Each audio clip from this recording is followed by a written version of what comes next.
Friday, loosey-goosey edition of the program. I'm Jeff, that's Tom. We're online, ESPNTallahassee.com. That's where you go to listen live via the streaming free always. Don't miss anything, but if you do, remember this. All 3 hours posted upon the conclusion of the program, both on iTunes as well as in our own audio vault. You go there, you listen back with limited commercial interruption, get caught up at your carltondean.com. Learn more about income-producing properties. Email the show if you like, jcs at 979espnradio.com. Find me on Twitter at jcameronshow. WTSM app for your mobile devices. Doesn't matter if that's an Android or iPhone. You're all good to go there. And the YouTube feed is kind of weird these days to start the show, and then it gets righted, and I don't know what to tell you. It's been wheezing, and now it's just kind of collapsed. It's interesting. So we're on life support. We're kicking it in the ribs while it's down. We'll get this thing worked out. It was like that's like drunk FSU in the alley during the lost decade, when Wake Forest could come by and just kick us. Just difficult times. You're like, look at us, just stumbling around on a Wednesday night, just Omaha. And that is the NCAA Tournament National Seed number 4, RPI number 4, final D1Baseball.com ranking number 3, team batting average 294, top 50 team batting average, a top 25 team ERA at 3.54, and a team that comes into this tournament really hot. They have been very, very good. And as you heard in SportsCenter there, the local SportsCenter, as done by you, Alex Lang is going to be the guy. He has clearly separated himself as the Tigers' best in the second half and drafted accordingly, obviously. And I would guess that, this is a tall task. But at the same time, Florida State comes into this tournament rolling, feeling good about themselves as well. And I don't need to tell you how important the first game is out in Omaha. It's not that you can't overcome it. You can if you are to fall. But 6 of the last 7 times we've gone out there, we've lost this first game. And it's brutal. It's awfully tough to come back from that. And so this is a heavyweight fight, this matchup between two teams that are playing as well as anybody in the country. At prime time, first game out the box. We'll be watching this game at Corner Pocket Bar and Grill. A little watch party for Florida State baseball in Omaha. Not something I thought we were going to be able to say a while back. I mean, think about it. It's exciting for a lot of reasons. It's a special time. But, again, you're entering – well, I can take it even further back before entering the last week of the regular season where they were no lock to make the NCAA tournament. Because you can go back further. You can look at some of the lowlights from this season and realize how improbable it is that we're talking about this kind of a matchup right now. I mean, they lost on opening day for the first time in 19 years. It started with opening day. And you kind of think, well, whatever, it's a loss on opening day. Who cares? Nobody's been playing baseball. Anything can happen. But it's the first time they lost on opening day in 19 years. Sadly, for a while there, that was indeed a harbinger of things to come. When they lost 17-0 against Virginia Tech, I thought, I don't read too much into one game. But damn, man, 17-0. That doesn't feel like a team that's on its way to Omaha now, does it? Doesn't feel like a team that is strong-willed, does it? It's on the same weekend that they blow a big lead, too, is it not? Oh, it is. It's the day after they blow a huge lead. And you thought, well, I believe they were up 10-2 or something like that, and they blew that game, and that was bizarre. And then they get beat 17-0. Then people get suspended, and 5 o'clock practices ensue. And you go back and you look at these things. They're 21-15. I mean, they were 21-15. That's just as pedestrian as it gets. And I'll grant you, there were a variety of reasons for that, not all of which were their fault, but many of which that were. They ran the bases and still run the bases like a-holes. They find themselves frequently getting picked off for no reason. Hashtag a-hole. You got the bases loaded getting picked off at second. Where are you going, Quincy Neaporti? I mean, we've seen these kinds of things this year where you go, I'm incredulous. Now, not to harp on that, because here's the deal. In the midst of all of that sorrow, if you will, surrounding this program, they got healthy, they got right, both physically and mentally. They began to pitch. And they played with an awful lot of heart. They overcame not only what the other team was doing to them, but what they had done to themselves. And they won, and they won, and they won. In fact, they just kept on winning. They are 12-1 and 24-6 since that stretch in mid-April. 24-6, that's doing some things. 12-1 over the last 3 weeks is doing some things. And the one was yeah, a big one, to start a regional weekend. And you put yourself behind the 8 ball, and to be able to climb out of that hole, and stare into the abyss and say, nope, not this weekend. Nope, we're going to keep playing baseball. Well, down to your last strike on the season. I mean, you're down to your last strike on the season. You hit the ball off the wall out in center field, and you live to fight another day. And not only do you live to fight that another day, you get a performance for the ages, something in Florida State lore forevermore. A kid who rather improbably doesn't give you a 3 or 4 inning attaboy, time to go to the next arm start, but rather one that we'll be talking about and that we'll really look at, especially if this turns out the way we all want it to, as one of those magical moments. And we've seen so many teams have them, and we've for so long wanted to be one of them. And it seems so improbable with all of the trips out to Omaha that they couldn't have one of those special weekends or special runs. And maybe this is the one.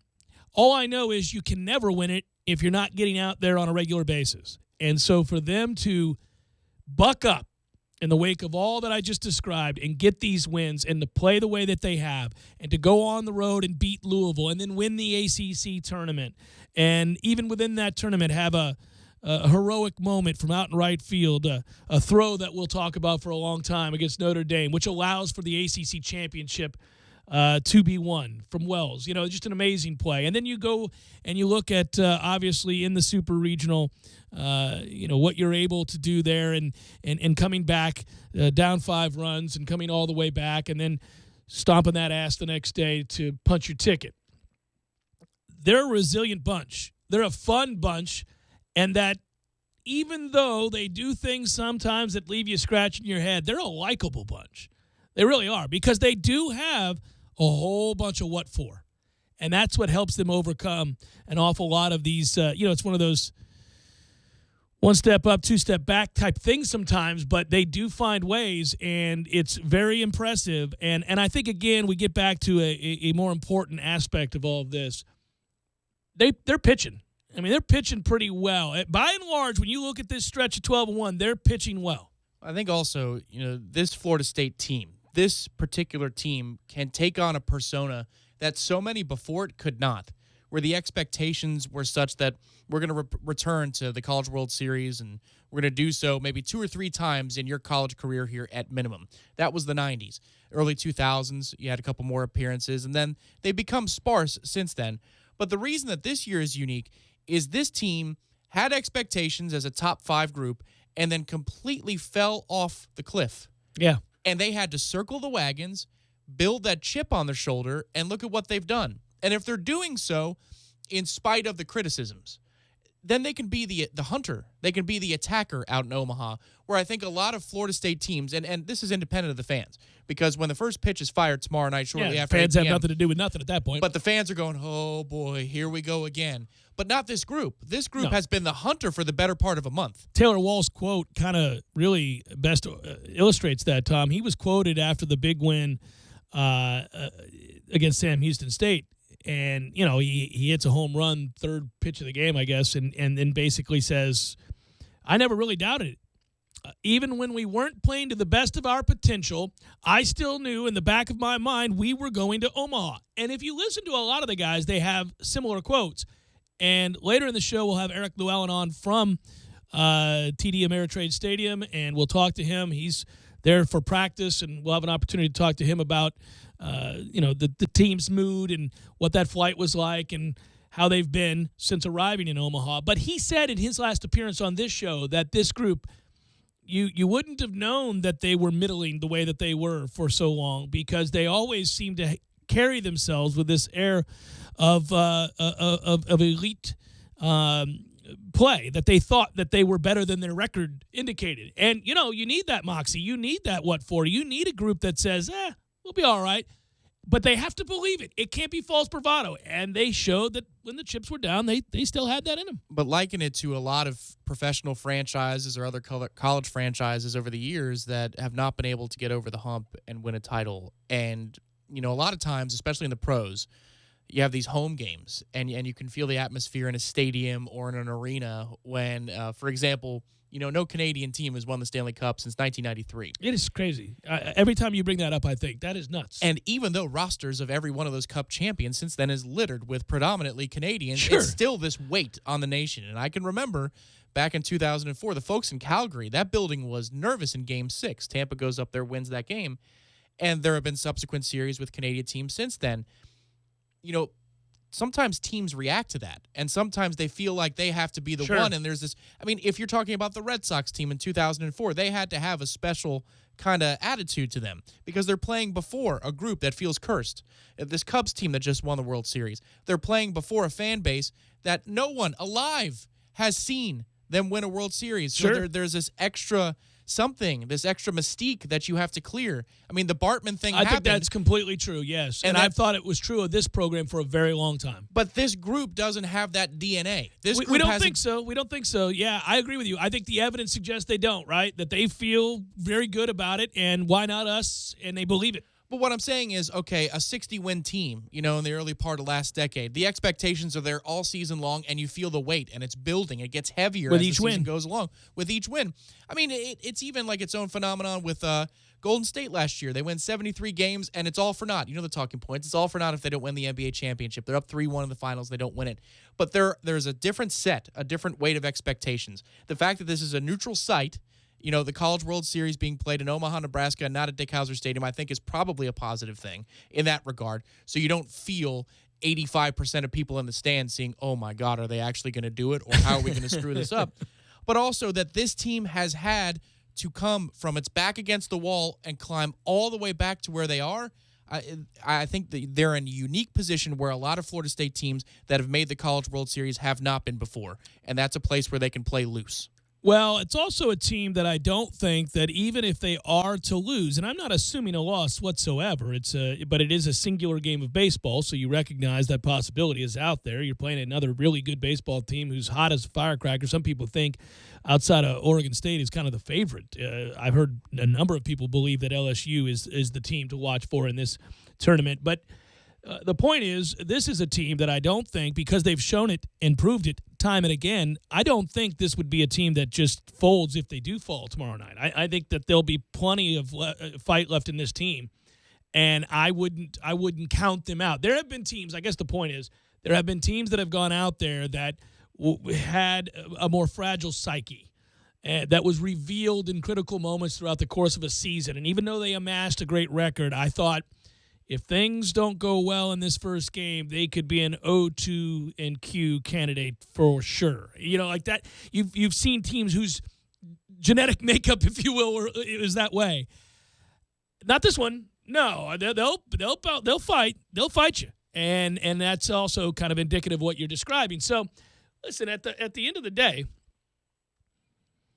I like the chances. I do. I said before the ACC tournament that if they could get right, we thought they were a good baseball team. And, I was mad about the way this team played for much of the season because they were just too talented to be getting the results on a consistent basis that they were getting. It went beyond baseball being baseball, where sometimes, you're hamstrung here, you get a little unlucky there, bounce one way or the other. No, they were consistently playing poorly.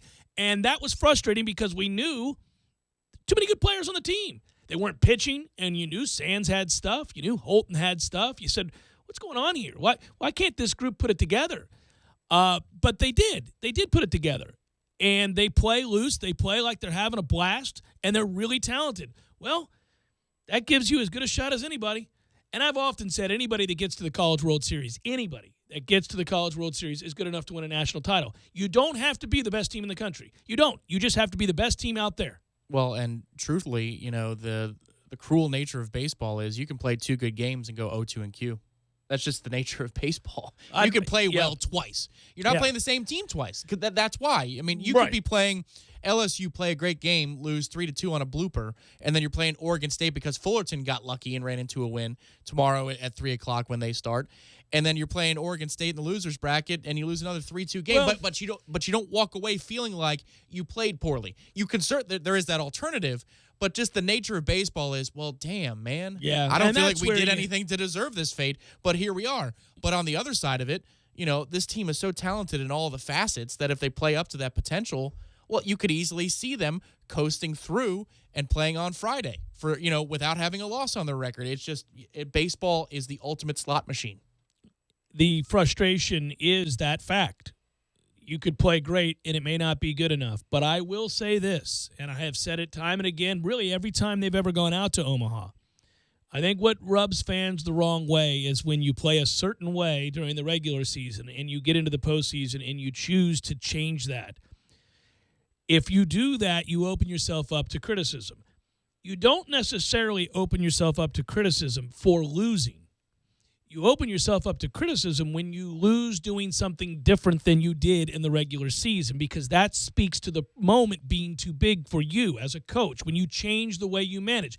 That's where some of the criticisms of Martin in yesteryear, I think, were applicable. But every time Florida State went out there, they didn't lose because there's some weird mystique about it. They didn't go and lose because Martin forgot how to coach. He's had bad moments and he's had good moments. He's had moments where the other team just outplayed Florida State. You can live with the latter.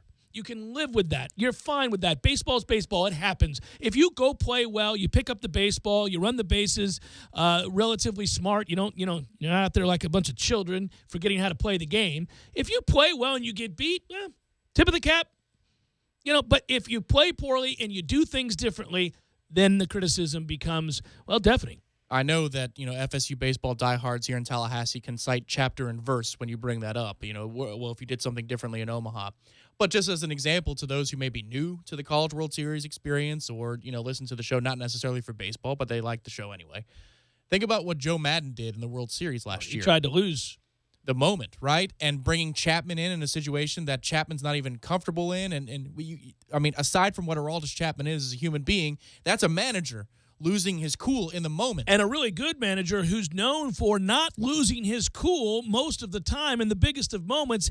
Had that happen, he did exactly what we would, if that had been Martin, we would be going, oh my God, what are you doing? And it happened, and yet, luckily for him, they overcame it to win that World Series title, and it won't be a talking point ever because he cashed in that World Series title, and they did so in a weird way, at least in the postseason, in spite of him. Yeah, exactly. But it's process. You're talking about not necessarily about wins and losses, but when we go to commercial break in the seventh inning because somebody's coming into the game or because he's making a change that's out of the norm or because we bunt in a situation that we wouldn't bunt or we swing away, whatever it is. Yeah. Whatever it is. That's when everybody is going to, for that minute and 30 till we come back from break, go, what in the world is going on? And the panic train begins to roll. Yeah, and I hope that, listen, he did have, there they were, runners at first and second, nobody out, and Luke's at the plate, and you're thinking, well, it wasn't not that long ago that you had guys you never asked to bunt or never should have bunt in the first inning of a game that at the time you have no idea is going to feature a seldomly used pitcher throw a complete game shutout. The presumption was that it was going to be a high-scoring affair, and you're playing for one run, having a kid that's bunted one time all year long, bunt a second time because you want to play for a singular run. I disagree with the philosophy. Now, the answer to that, the counter to that is that there is a statistic that shows you if you score first, especially in college baseball, your percentage chance of winning the game goes up abnormally so. I think that's because kids are subject to the whims of emotion more than pros. But either way, I still don't do it in the first inning, and I certainly don't do it with a guy that I haven't asked to bunt all year long. I'll grant you he laid down a nice bunt, and it worked out. You did get a run, but I thought you limited yourself from the beginning. But that said, This is going to be an interesting run out there because this is a different ballpark, and it is, this is a place, even though we enter the College World Series as a prolific home run hitting team when you compare us to the rest of the teams out in Omaha, that ballpark, if that wind's blowing in, you do have to play for a run. And when that process begins is open for debate. I wouldn't do it in the first, but I'm thinking right around the fifth inning of a game that's knotted at 1 or nothing of doing that. And so there is a time and a place for a bunt. And there is a time and a place to play for a run. This is your counter to default I hate all bunts guy. Right. Yeah, Well, yeah. and I hate bunts. I really hate them. I mean, probably irrationally so. I have for years. I've always felt like you're just giving away a precious commodity, which is an out, and you only get 27, so don't do that. But there are times that you can do that. If it's 1-1 and you got two aces out there dealing, and base runners are hard to come by, I get it. You play for a run. If it's late, you play for a run. If the wind's blowing in and there's no chance in hell of waiting around for the 3-run homer, all right, I'll play for a run. I got you. So it's going to be fun to see. We don't know what those weather conditions are going to be like tomorrow. We will ask Eric Llewellyn in the 5 o'clock hour that and a bunch more about the conditions there at the ballpark, because I know we also have audio we'll play this hour. In fact, when we come back, we'll do this. Mike Bell joined the front row and said some pretty interesting things about pitching out in Omaha. It's Jeff Cameron Show, 97.9 ESPN Radio.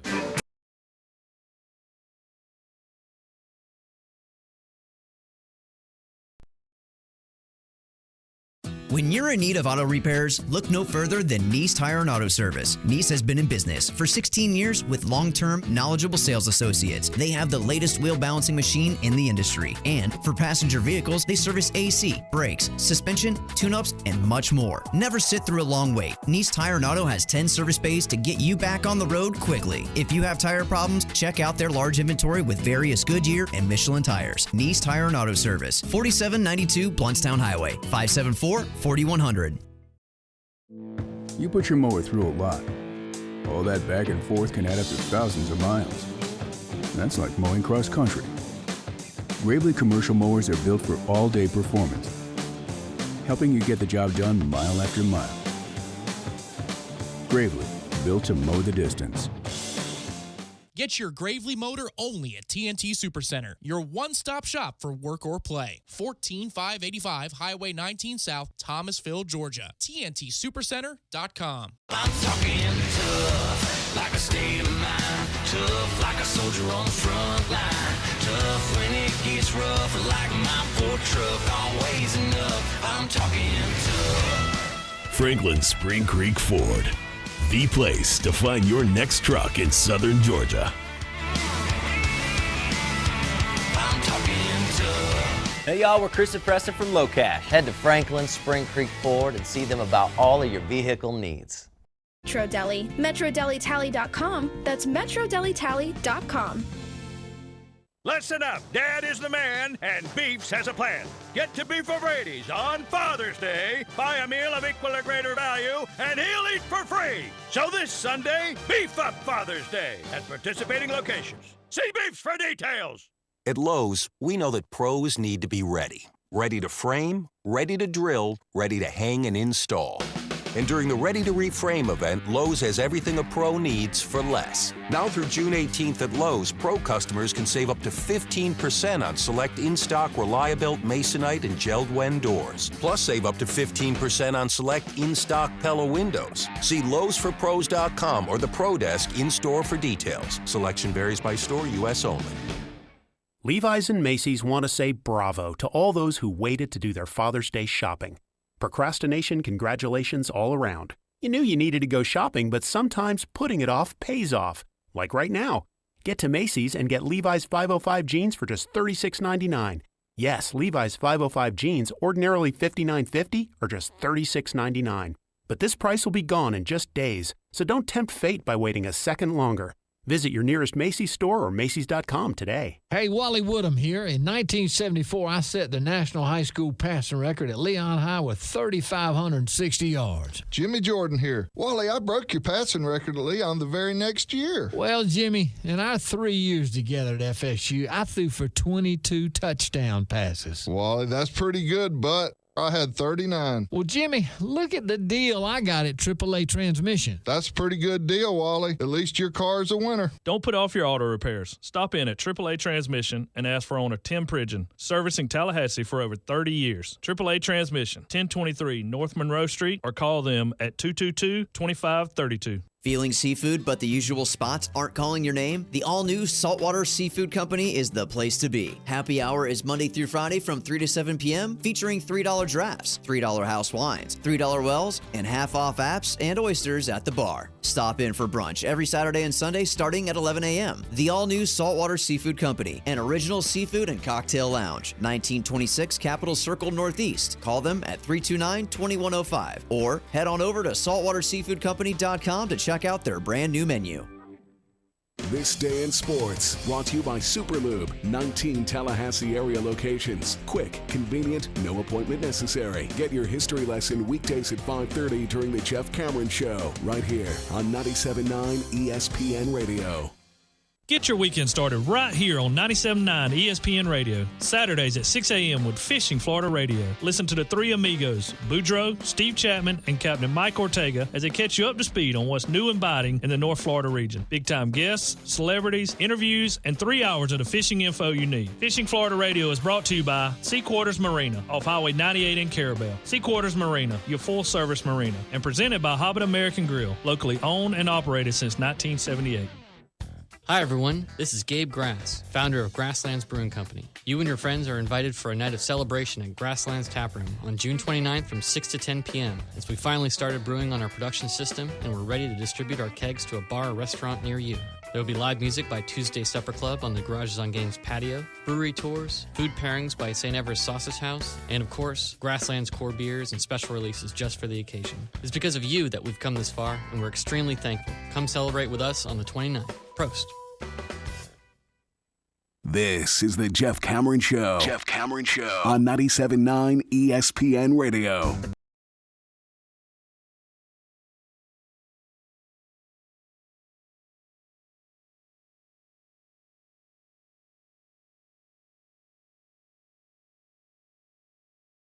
Cameron Show 97.9 ESPN Radio. Libations Friday edition. Lucy.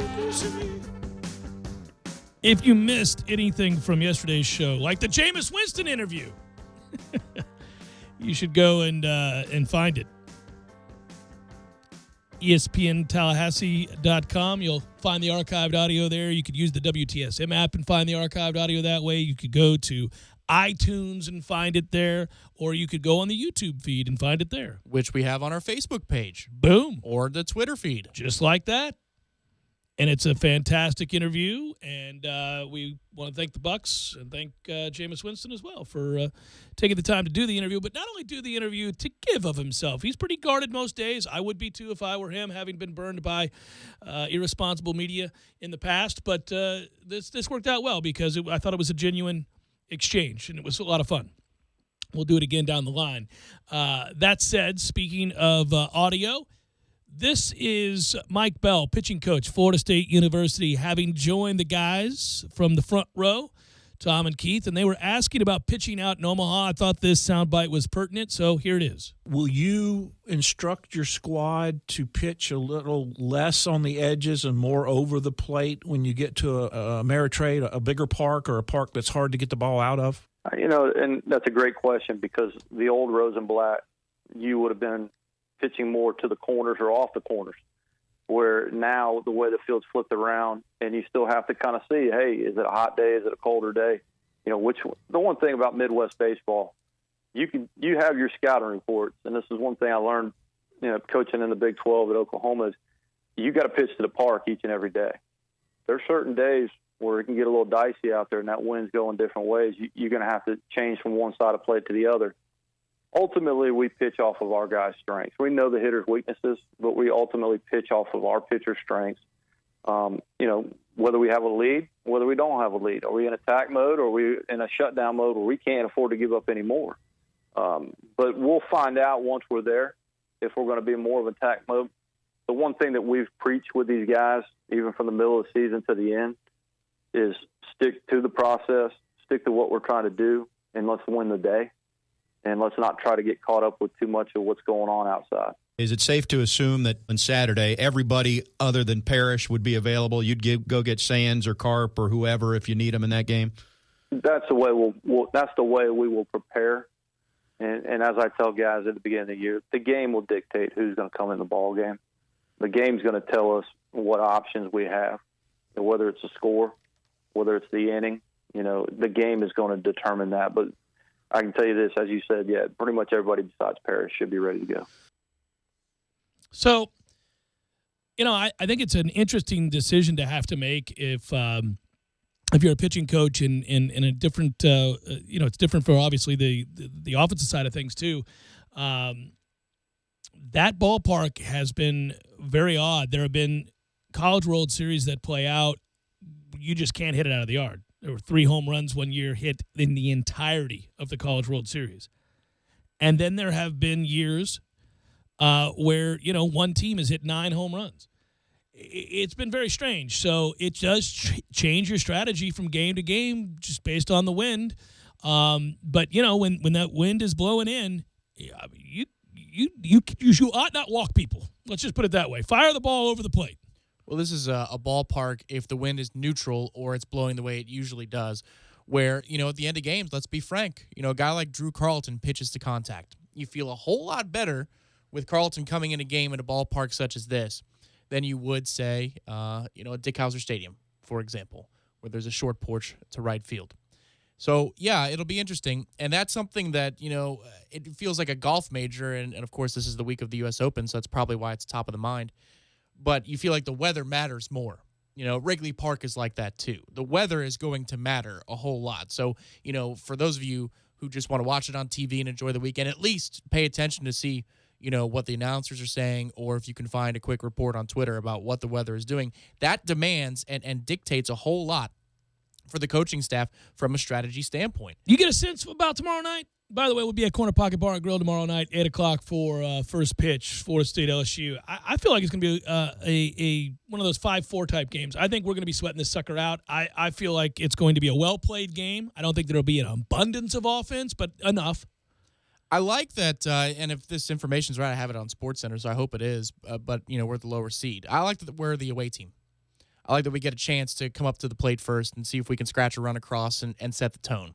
If you get set down 1, 2, 3, then obviously that means a hill of beans. But I like having the opportunity, Jeff, to at least, because the bats are the thing that we thought was going to get us here. As it turns out, it's a little bit of everything that's gotten us to Omaha. But the bats are the big strength of the team. And I'd love to be able to put across, even if it's just one quick run, so everybody can against settle their best down. guy. Yes, I mean, it would be a big deal. It would be, that would buoy a team. There's no question. By the way, you mentioned the U.S. Open. Before we go to break, real quick update you there. Ricky Fowler still leads the way, although Paul Casey had himself a nice first 2 rounds of this tournament and is in the clubhouse at -7. Fowler is still on the course only through 3 today, but he's already at -1 on the afternoon and -8 for the tournament. So he leads now, but the leader in the clubhouse is Paul Casey. By the way, Brooks Koepka is out on the course right now too, Florida State's own. He too is 1 shot back of the lead at -7. He's 2 under through 3 today. So Brooks is starting off very, very well. Some other notables, Siwoo Kim. -5 right now for old Siwoo. There you go, Siwoo. Yeah, and he was out early this morning, and so he turns in an early number, and he can sit on that heading into weekend play. How about Jack McGuire, Florida State's own? That's been more of a Web.com tour player since leaving Florida State. He qualified, the sectional qualifier for the U.S. Open, and he fired a 2 under 70 yesterday, and then fires a 73 today. So he'll make the cut. He makes the cut. That puts him at 1 under for the tournament. And by far, today is going to be a more difficult day. That does not mean it's U.S. Open difficult, but the scoring average should see guys, floating more around, 68 and 69 on the low end of the scores versus yesterday where you saw 65 from Fowler. Masters champion Sergio Garcia is in the clubhouse, has made the cut comfortably, 3 under for the tournament, 5 off the lead as it sits now, 4 for the clubhouse leader. So Serge is in the top 15 and competing at a high level here, and he continues his good play. Zach Johnson is a 2-time major winner, of course. He's won the Masters and the British Open. He's at 2 under and out on the course right now, 1 under, and continuing to play. Other notables, Justin Thompson. Lee Westwood, your boy. I know you're rooting for him now. I am. Well, I feel like, maybe the floodgates open this year, and then Lee Westwood can, finish the job because his buddy Sergio Garcia, and they're close friends, maybe he can be inspired by what Sergio pulled off at Augusta and get himself his first major. Pretty cool that you noted Jack McGuire not only made the cut, but Jack McGuire's in the top 30 right now. So good for you, Jack McGuire. It's a hell of an accomplishment. A lot of Noles out there on the tour right now doing good things, including Brooks Koepka, just a stroke back of the leading on the course. We'll keep you updated throughout. Jeff Cameron Show, 97.9 ESPN Radio.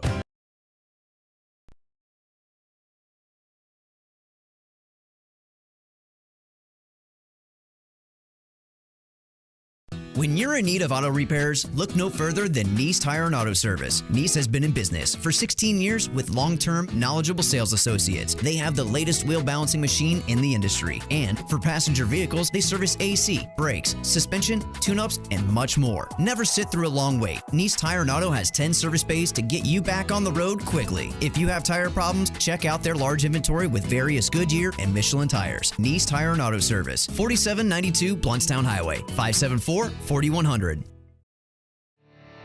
You can tell a lot about a tractor by its warranty. That's why Mahindra makes the toughest tractors on earth. With steel, not plastic, backed by the industry's best limited powertrain warranty, period. Not 5 years, not 6 years, but a full 7 years on select models. No wonder the other guys are green with envy.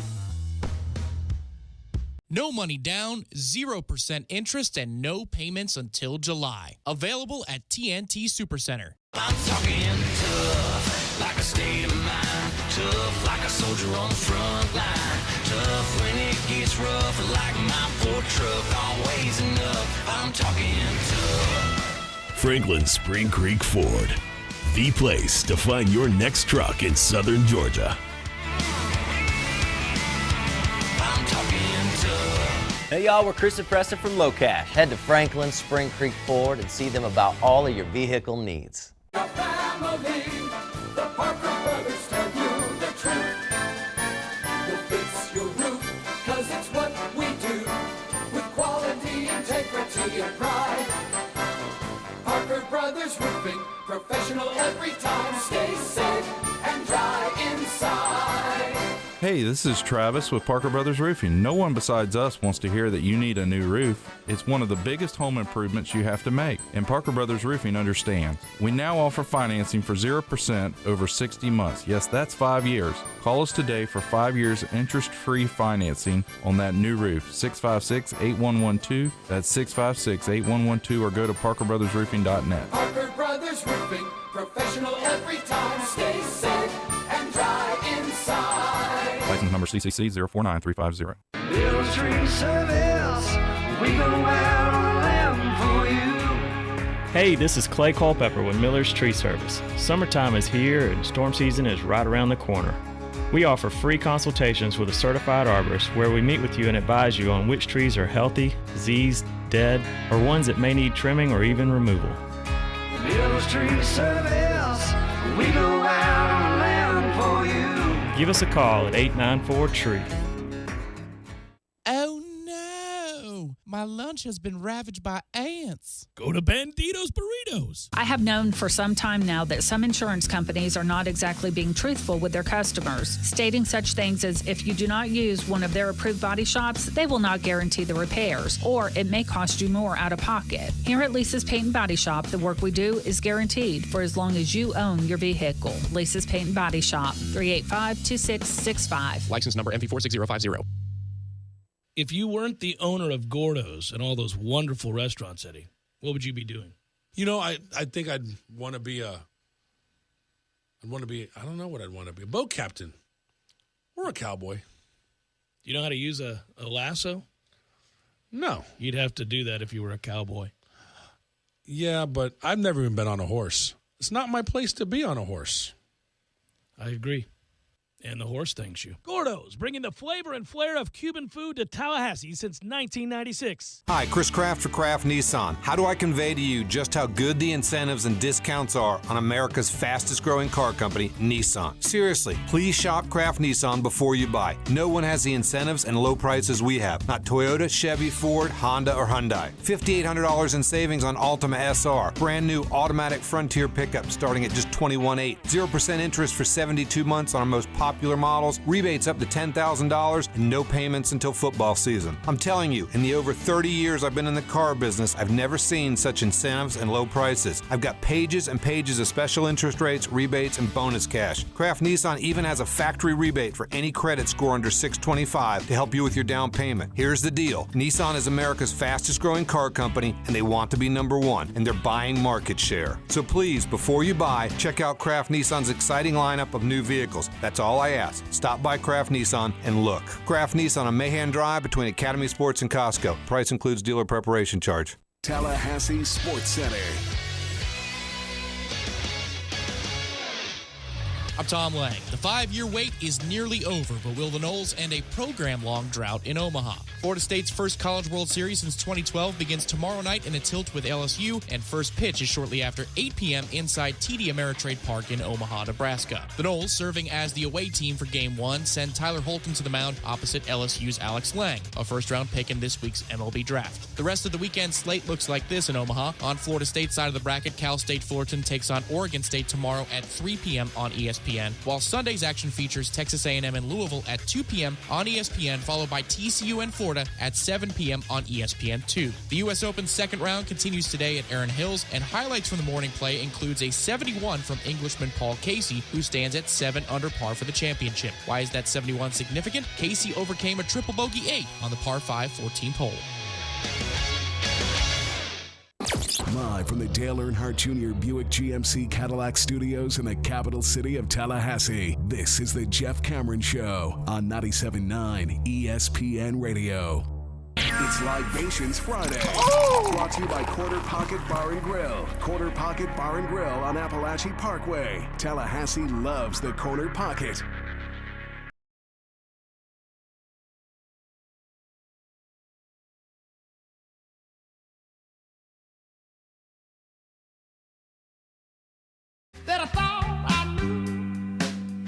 Passing through Memphis on the road to Omaha, listening to the Jeff Cameron Show. Hashtag Nomaha. Hashtag road trip. Hashtag a-holes. Well done, Chris. Safe travels. Thanks for listening to the program. Go Noles. Over the years, you get accustomed to the buildup for the bigger games that Florida State plays in, and we don't ever hide on this show the fandom. But we try that even in the midst of all that to be fairly objective as much as one can be about the games or the chances or the quality of the team competing or whatever it might be. But it's pretty funny. Football over the years, save for the national championship game against Auburn most recently, I don't get as intense as I did, say, in my early 20s when sports is your entire world and it feels like, you know, a win or a loss is going to make your year. Football these days, I mean, we've had so much success. It's not lost on me how many other programs are middling or struggle year to year. Now, when you get your opportunity, yeah, I'm nervous. But when I was a kid, when I was young, when I was in college, or even before, like in high school, you know, if Florida State was playing Florida, it was a big damn deal. Like, it felt like the biggest of deals. Now you're kind of like, all right, well, you know, we should win this game. Well, these days we just kind of chalk up a victory. But you know what I'm saying. You kind of go into it, this is the first time in a while where I have to confess I'm a little less objective. I'm very emotionally invested in this game tomorrow night. I can feel it. That's why the watch party is, I think, a good thing, even though it should be a no judgment zone, because everybody wants this so much. No judgment zone. That is, you know, the Corner Pocket Bar and Grill is a no judgment zone. I was watching the press conference, the introductory press conference, and I guess they do each side of the bracket at the same time. Right. So, you know, Martin's sitting there next to LSU's head coach and Oregon State's and Cal State Fullerton's. And he's talking about the history of Omaha and how he took a team there in 1980 and going through the renovations to Rosenblatt and then finally where they are now at TD Ameritrade. And after he's done speaking, one of the coaches, I couldn't see who it was because they had a close-up on Martin, said, "You took a team here in 1980?" And Martin leans back and he goes, "Yeah, how old were you, meat?" And then they had an exchange, a fun exchange, and everybody in the room was laughing. But it is pretty crazy, you know, just for a moment, perspective-wise. to think that Florida State's head baseball coach took a team to Omaha in 1980. Yeah, it's the 22nd FSU team to make the College World Series and 16th since Martin did it in 1980 when he took his first group there. Yeah. Well, and even for me, you know how a lot of times on this show, I actually these days take great pleasure in this. I don't know why. It's probably good that I do, though. It means that I'm not on the cusp of a midlife crisis, I suppose. But I take great pleasure in watching you two, meaning Matthew, who is directing the show on YouTube, and you, who produce it every day, as my executive producer and dear friend. The old EP title, all right. But I crack up whenever I make reference to, well, you know, I remember going to class in 1992, and you guys just are like, what in the hell? And I'm talking about the first computer lab, and I say things, and it just makes me laugh. Or in sporting events more often is when it happens, is when I'll say, well, you know, I was at that game, and you'll go, good Lord, you know, I'll name a game from 85 or something that I attended. Yeah, you're walking into Diffenbaugh in 1992. I'm walking into Sandy Lane Elementary School as a kindergartner in Miss McMullen's class. Yeah. Exactly, right. So I crack up at things like that, or I say things that we can't repeat on the air about, well, what you were doing at a certain time as opposed to what I was doing in 1991. Yeah. Funny things like that. One guess, right. Yeah. So funny stuff like that. But that said, even me reading that and thinking about Coach Martin being there in 1980, that does seem like, good Lord, that's a long, it's eons ago. Did it look the same? You know, just like, I'm not talking about Omaha or you mean the the stadium. world? The world. Yeah. I mean, was the sun at the same angle? Well, In those days you could get lost a lot easier. But you could be gone for days and nobody would know, and you could be around the corner. Nobody would know. If a man wanted to run out on his family, Tom, he could move to a block away and nobody would know it. Oh, the good old days. Absentee fathers just living in the same damn city as the woman that they left. And, many of them came to Omaha to watch the College World Series and baseball. I kid. But, yeah, man. There were still buffalo, Tom. You could see them as you drove. But it is crazy. 1980, yes, the world looked different, yes. And I was 9. Propeller planes only, something like that? I will say this, that you could run up to the gate at an airport 5 minutes before your flight left with a cigarette in your hand and a duffel bag full of cocaine, and there's a good chance they'd hold the plane for you. I'm just saying. That's not an exaggeration at all. That actually would happen. It was a different time. Now, the first part of it, the very, very first part where you could walk up to your gate, I can remember that. You can remember that. I can remember well, that. That's all pre-9/11. Patino wants you to know. Mm-hmm. Absolutely. That was well, and the College World Series selection committee, when they get to regional play, wants you to know that too. They do, and I am hearing that there has been enough of a blowback over the years from coaches, and this is a serious note, about the process and how regionalized it is and unfair it is to the powers in the South, and as well as how political it can be regarding the people on that committee and some of the coaches that feel like maybe they don't get a fair shake, that they are talking about reseeding things and doing things a little bit differently in the near future. And I know Mike Martin Jr., amongst many other coaches, are certainly crossing their fingers that happens. But until that time, yes, that's the lament. Despite Rick Pitino's plea. No, I think what the selection committee is doing is laudable in this post-9/11 world. That has affected me more than most. Yes, he would say that. You're absolutely correct. I was just thinking of what this team looked like through 35 games. We'll talk about this more as the show goes on, but complete crap. There are so many teams that we've had that I've watched the vast majority of these appearances out in Omaha. I don't recall the 1980 appearance, Tom, if that makes you feel better. They didn't televise it in those days.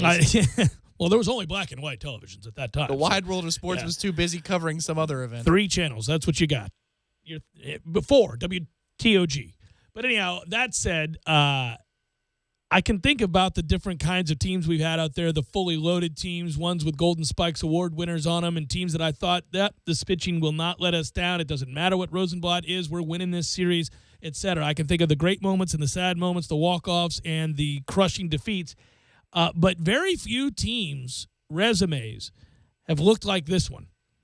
And it's been a fun little ride to cover in that we didn't like this team for a while, but we liked the kids because we knew they were talented and they had great personalities, and we didn't understand why they were playing so poorly, and that was frustrating. And then there were the times that we thought they wouldn't come out of it, but then they did, and so you had to laud them without forgetting the fact that they had played that poorly, and you didn't want revisionist history, but at the same time you had to embrace the currency of what they were doing, and it's a weird trip to Omaha, and we're on the eve of it now, and it's just odd. I can see it. You're starting to flip the switch. You're almost in game mode. Well, I want this for them, though. I do think that's another thing that changes. I was kind of going down memory lane here a little bit before the show started. I was reading some facts about the teams out in the College World Series, and when I got to us, I was looking at some numbers, and I thought, wow, that's interesting. I didn't realize that. And some of them were good, some of them weren't. But then I started thinking about all the times that I wanted this team to win it all, and I thought about Lee Bowen. I thought about a lot of things. But you know what changes is that you go from being a selfish fan because you want it for you. You want to be able to say, we're the College World Series champions, like you had a say in it or something. You wanted to be able to brag about it, or that you're tired of hearing other programs that have won national championships, like Miami, amongst others, tout that without you having a singular retort for your own championship, right? I mean, yeah, but that's changed now. I really, truly would just like to see this happen for Coach Martin. But wouldn't you like to lord it over Florida and O'Sullivan just a little bit? Sure. Anytime if any team wins a championship and the other program doesn't have one in their history, yes, sure. That's nice. To be armed with that knowledge is nice. I mean, even if Florida has had a nice little run here for the last several years against Florida State's program, it doesn't mean anything. If we were to win one and then, we don't see them in the final series, so they just go 0-2 or whatever. That'd be great. And then Martin and O'Sullivan meet, for the first time next year, exchange lineup cards behind home plate. Whoa! Yeah. Nice to see you, Kevin. You may get us this year again, Kevin. You seem to win all the time in these meaningless games. You have a great night. Hour number 2, forthcoming Jeff Cameron Show, 97.9 ESPN Radio.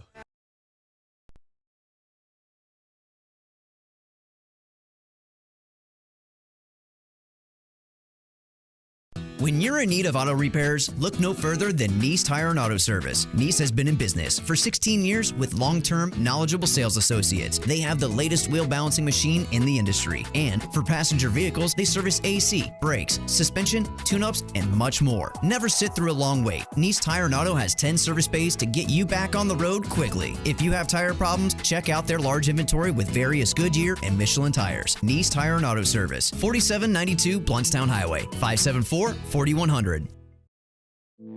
You put your mower through a lot. All that back and forth can add up to thousands of miles. That's like mowing cross country. Gravely commercial mowers are built for all-day performance, helping you get the job done mile after mile. Gravely, built to mow the distance. Get your Gravely motor only at TNT Supercenter, your one-stop shop for work or play. 14585 Highway 19 South, Thomasville, Georgia. TNTSupercenter.com. I'm talking tough, like a state of mind. Tough, like a soldier on the front line. Tough when it gets rough, like my Ford truck. Always enough. I'm talking tough. Franklin Spring Creek Ford, the place to find your next truck in southern Georgia. I'm talking tough. Hey y'all, we're Chris and Preston from Low Cash. Head to Franklin Spring Creek Ford and see them about all of your vehicle needs. Battery tested free of charge. If your battery does need to be replaced, O'Reilly Auto Parts can help you find the exact Superstart battery that fits your car or truck at a guaranteed low price. O'Reilly Auto Parts, better prices every day. O'Reilly Auto Parts. This Thursday through Sunday at Kohl's, take an extra 20% off, a great last-minute gift for your dad. With an extra 20% off, get men's golf apparel starting at $17.59. Then Houston dress shirts are just $23.99. And a Timex Weekender watch is only $50.39. Plus, everyone gets Kohl's cash. Earn it on everything, spend it on anything. Kohl's. Select styles, 20% offer valid June 15th through 18th with promo code SWIMMING20. Some exclusions apply. See store or kohls.com for details. If you're struggling to pay or haven't been making your student loan payments, listen carefully to this urgent alert. Have you been out of school for 10 or more years and you're still making your student loan payments? Are your student loans past due or even in default? Can't go back to school because of an old student loan problem? We can help you if you qualify. Your student loans can be taken out of default. We can stop the wage garnishments, stop the collection calls, and stop the seizure of your tax refund. Give yourself a break. Stop the stress and see if we can help you reduce your student loan payments. One quick 10-minute call could solve them right now. So call the Student Loan Helpline now. 800-419-2201, 800-419-2201, 800-419-2201. That's 800-419-2201. This is a fee-based document preparation service to help you access free government programs. Call for complete details, not available in all states. Hey, Wally Woodham here. In 1974, I set the national high school passing record at Leon High with 3,560 yards. Jimmy Jordan here. Wally, I broke your passing record at Leon the very next year. Well, Jimmy, in our 3 years together at FSU, I threw for 22 touchdown passes. Wally, that's pretty good, but I had 39. Well, Jimmy, look at the deal I got at AAA Transmission. That's a pretty good deal, Wally. At least your car's a winner. Don't put off your auto repairs. Stop in at AAA Transmission and ask for owner Tim Pridgeon, servicing Tallahassee for over 30 years. AAA Transmission, 1023 North Monroe Street, or call them at 222-2532. Feeling seafood, but the usual spots aren't calling your name? The all-new Saltwater Seafood Company is the place to be. Happy hour is Monday through Friday from 3 to 7 p.m., featuring $3 drafts, $3 house wines, $3 wells, and half-off apps and oysters at the bar. Stop in for brunch every Saturday and Sunday starting at 11 a.m. The all-new Saltwater Seafood Company, an original seafood and cocktail lounge, 1926 Capitol Circle Northeast. Call them at 329-2105 or head on over to saltwaterseafoodcompany.com to check out their brand new menu. Broadcasting live from the Dale Earnhardt Jr. Buick GMC Cadillac Studios. This is 97.9 ESPN Radio, WTSM, Woodville, Thomasville, Tallahassee. Tallahassee Sports Center. I'm Tom Lang. The 5-year wait is nearly over, but will the Noles end a program-long drought in Omaha? Florida State's first College World Series since 2012 begins tomorrow night in a tilt with LSU, and first pitch is shortly after 8 p.m. inside TD Ameritrade Park in Omaha, Nebraska. The Noles, serving as the away team for Game 1, send Tyler Holcomb to the mound opposite LSU's Alex Lang, a first-round pick in this week's MLB draft. The rest of the weekend slate looks like this in Omaha. On Florida State's side of the bracket, Cal State Fullerton takes on Oregon State tomorrow at 3 p.m. on ESPN, while Sunday's action features Texas A&M and Louisville at 2 p.m. on ESPN, followed by TCU and Florida at 7 p.m. on ESPN2. The U.S. Open second round continues today at Erin Hills, and highlights from the morning play includes a 71 from Englishman Paul Casey, who stands at 7 under par for the championship. Why is that 71 significant? Casey overcame a triple bogey 8 on the par 5 14th hole. Live from the Dale Earnhardt Jr. Buick GMC Cadillac Studios in the capital city of Tallahassee, this is the Jeff Cameron Show on 97.9 ESPN Radio. It's Libations Friday, brought to you by Quarter Pocket Bar and Grill. Quarter Pocket Bar and Grill on Appalachia Parkway. Tallahassee loves the Corner Pocket.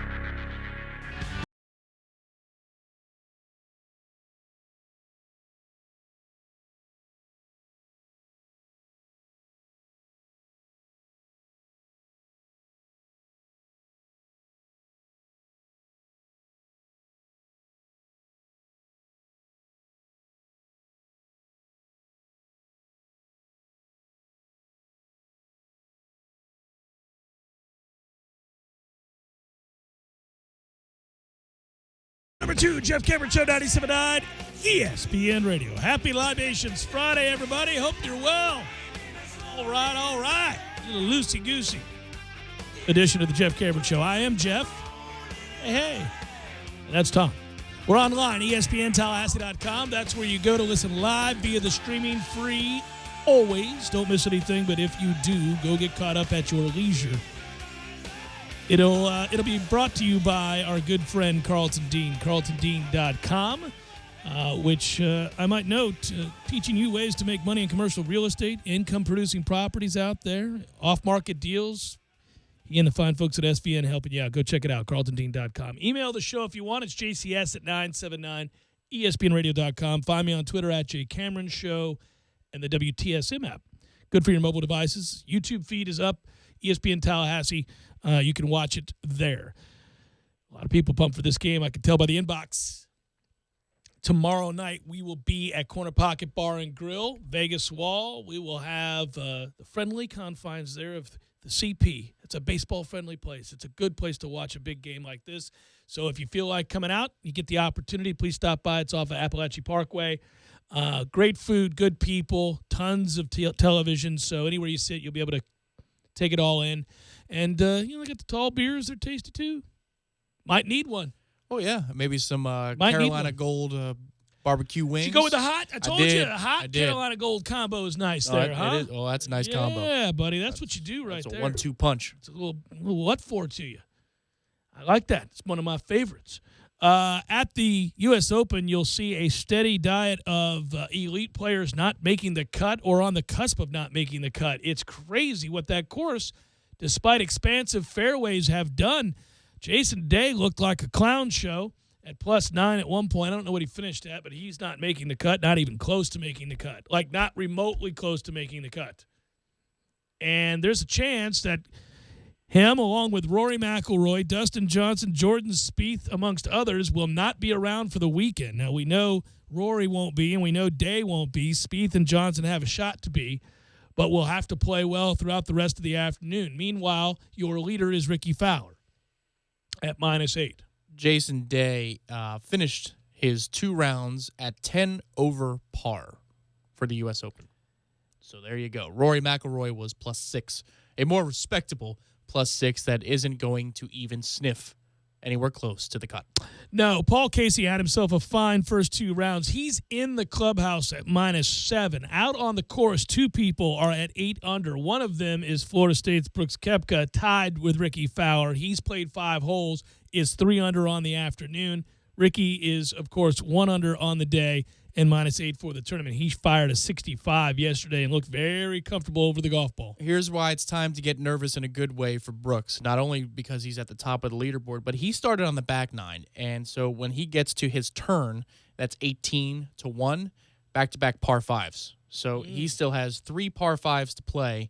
And my goodness, isn't he in good standing right now to make some more noise? Yeah. Yeah, well, he'll be around for the weekend without question, and he'll be in a position, we think, come Sunday, maybe, to procure that major. You know, they did a lengthy thing on him last night on the Golf Channel, and they were talking about his game and the elements of it, and they all believed that he is a player that should garner several majors in his career. He is a good friend of Dustin Johnson's, and they work out together. Yes, they and do. every day they train together. So, when you talk about course-specific training and good athletes that are just happen to be professional golfers, because you don't necessarily associate those two things, Brooks is in the camp of one of those athletes that has decided to play golf. And obviously he's working with Claude Harmon, who is the son of Butch Harmon. I had Claude Harmon on the air for the satellite show, Tom, that I do called Beyond the Tips. Beyond the Tips? Sirius XM, Wednesday nights at 9 o'clock. Wait a minute. Wednesday nights, 9 o'clock. We've had Claude Harmon on. Yes, we have. We had Brooks on for that matter, and we had Dustin Johnson's strength and conditioning coach and swing coach. What channel is that on Sirius XM? 92 and 208. But that's the it's satellite show. It's all over the country. PGA it's called Tour? Beyond the PGA Tour Radio. Yeah, PGA Tour Radio. Yep. There you go. Got it jotted down. We can reference that on the regular. I would think that Edwin Watts and any number of other golf manufacturing companies and sales groups would love to be a part of Beyond the Tips, or to pay me handsomely to talk about them while I'm on Beyond the Tips. Maybe I could sneak it in. That might be considered illegal. Could even be considered payola. But let's give it a go, shall we? It's a lovely show title. I thought it too when it was announced that was going to be the name of the show. I didn't have the naming rights. They just wanted me to be a part of it, so I said yes. I feel like if there's ever a Wedding Crashers 2. Right, that would have to be, yeah. But actually, in all seriousness, what's cool about doing something like that, I do that show with Trey Jones. He's the head golf coach at Florida State and is the reason for the show. I just kind of steer. That's all I do. I just drive us around. He's the guy with all the connections, including friendships with with Jack and others. So it's pretty cool to have those guys on. But you do learn a lot, and you learn about, in this case, course setup and how certain guys attack the game, the course, whatever it might be, and who's best suited for certain things. And when you talk to the coaches, it's a lot of fun.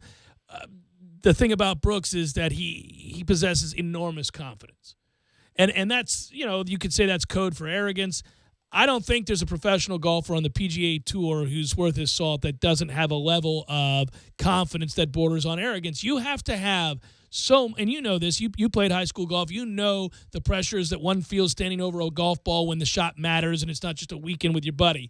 And obviously that's amplified by a million when you're a PGA Tour professional. But to hit those shots and to believe that you're going to win tournaments against a field like this, you have to have a certain chutzpah to you, and Brooks is not lacking. No, and I can tell you, just for a minute to play Uncle Rico, that, outside of maybe some public speeches or first appearances on, I don't know, a popular, FM or at the time AM radio show and really a landmark show in Tallahassee history. Yes, I believe Joe Bucks fan called it iconic. He did today. JoeBucksFan.com, pimping the Winston interview, called it iconic. Standing over a shot, with a chance to do something for your team in a high school match as a role player who gets rotated in every fourth tournament because the coach feels bad for you. I mean, that's way different than playing on Saturday at Killearn. But then I can't even imagine. It's not even the same galaxy of what it's like to stand over a shot at the U.S. Open. Sure. From 190 out, wind in your face, over water, and here you go. You got to get up and down, and you can win the U.S. Open. I can't imagine what that's like. What's cool, though, I like this in any sport. I like this when we have opportunities to talk to players who have been in big moments, whether that's college baseball or pro baseball, whether it's basketball or any other sport for that matter. What's cool, and I have had the good fortune of talking to Jonas Blix, who finished runner-up at the Masters and was hitting shots on the back nine on a Sunday within a stroke of the lead at the Masters. What does that feel like? What is that moment like? Do you get caught up in that? And one of the things that I have found in having those kinds of conversations, and it's my favorite part, really, one of my favorite parts about this job, is to get into the headspace of guys that compete at a world-class level, ways that, and doing things we can't begin to even fathom. It's hard to interpret, right? What you find is that none of them think of it that way. That none of them ever think of it the way we're viewing it and thinking about it. Well, I think it's because it's an individualized sport in this sense. If you think about it, you're letting your team down in college golf, for example, if you don't, get up and down from an easy bunker lie or whatever. But in the sense that great professional champions, I'm talking, multiple major winners or money list winners or tour championship winners, when they go to the Ryder Cup for the first time, they shake. They talk about their hands shaking. Right. It can happen, Right. They actually get nervous even within the realm of what they do, but only in really rare situations such as a Ryder Cup. I mean, they don't in majors. When they tee off at the U.S. Open, they butterflies. Everybody got butterflies. I get butterflies to this day when we're about to start the show. Not butterflies as in I'm scared or I'm worried about how I'll perform, but butterflies in that this is a very public forum and it's an exciting job and there's a lot of energy that goes into it and entertainment and all that. And I don't want to do a poor job. I don't want to let myself down and the others down, more importantly. So you feel a tinge of that, but you have a tacit understanding of how to do what you do. And I think that's the other thing is those guys, they've always golfed, and they've been a part of tournament golf since they were 6 and 7 and 8 years old. It's just what they do. I think it's different, though, than going out and winning a major on the back nine on a Sunday than it is to say, like, let's say I'm teeing off my first U.S. Open or I'm teeing off at Augusta for the first time. And here's why I say that. Last year Brooks had a rough go on the back nine on Sunday at the PGA Championship, and that's the one that Jimmy Walker ends up winning. Yeah. But he hits a couple of poor shots into the trees, and then he ends up trying to get out from a lie underneath the trees, and he hits a branch, which you never see a pro do. Like that pretty hardly, rare, yeah. That's 1 out of 10 that they don't, navigate the circumstance enough to where if they're not in a desperate situation, and it wasn't he had to make a crazy good shot or anything like that. I think there is learning that goes along with that. Yes, you could acquire a way to handle the adrenaline of the moment and to understand what it's doing to your body and how that affects ball flight and your swing. I agree with that, But the act of playing on a Sunday in a major, when they wake up that day and tee off, do they feel nerves? Yes. But once the round starts, they don't think about the magnitude of each shot the way that you and I do watching from afar. Like I asked Jonas, you're on the back nine at Augusta within a stroke of the lead. I mean, does it all come back to you in the moment? You've played 3.5 rounds of championship golf on the most prestigious course in the world. At any point during the round, does it occur to you, I'm playing to win the Masters? Like that profound realization. And he said, no. You think about the shot. You think about this is 187. I've got trees to the left. I've got the pin. You know where the pin. You're thinking of executing the shot. Now, is it harder to execute those shots when the outcome, the result, carries with it a weight that a typical shot at the Lipton doesn't, right? Yes, I'm sure, and they'll admit to that. But they are thinking a lot about the yardage book, what their caddy's telling them, the wind, where to land it. I mean, they don't spend a lot of time thinking, I'm within a stroke of the lead at Augusta. They're thinking, how do I execute this 9-iron? Okay, there's an obvious analogy here, and that is, what does a pitcher do when they're feeling the adrenaline of the moment? Because that can step off the mound sometimes. Well, and it can spike your velocity by, sure. 1 or 2 miles an hour, and it also can flatten out your braking stuff because you're throwing it harder.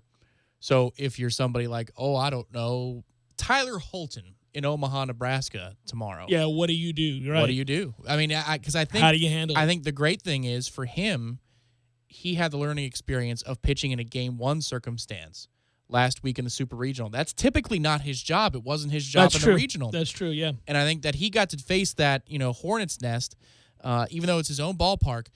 There is a feeling and a weight of expectations that Florida State was able to host the Super Regional, and all of a sudden, Dick Howser Stadium takes on a different feel to it, especially if things go wrong early on.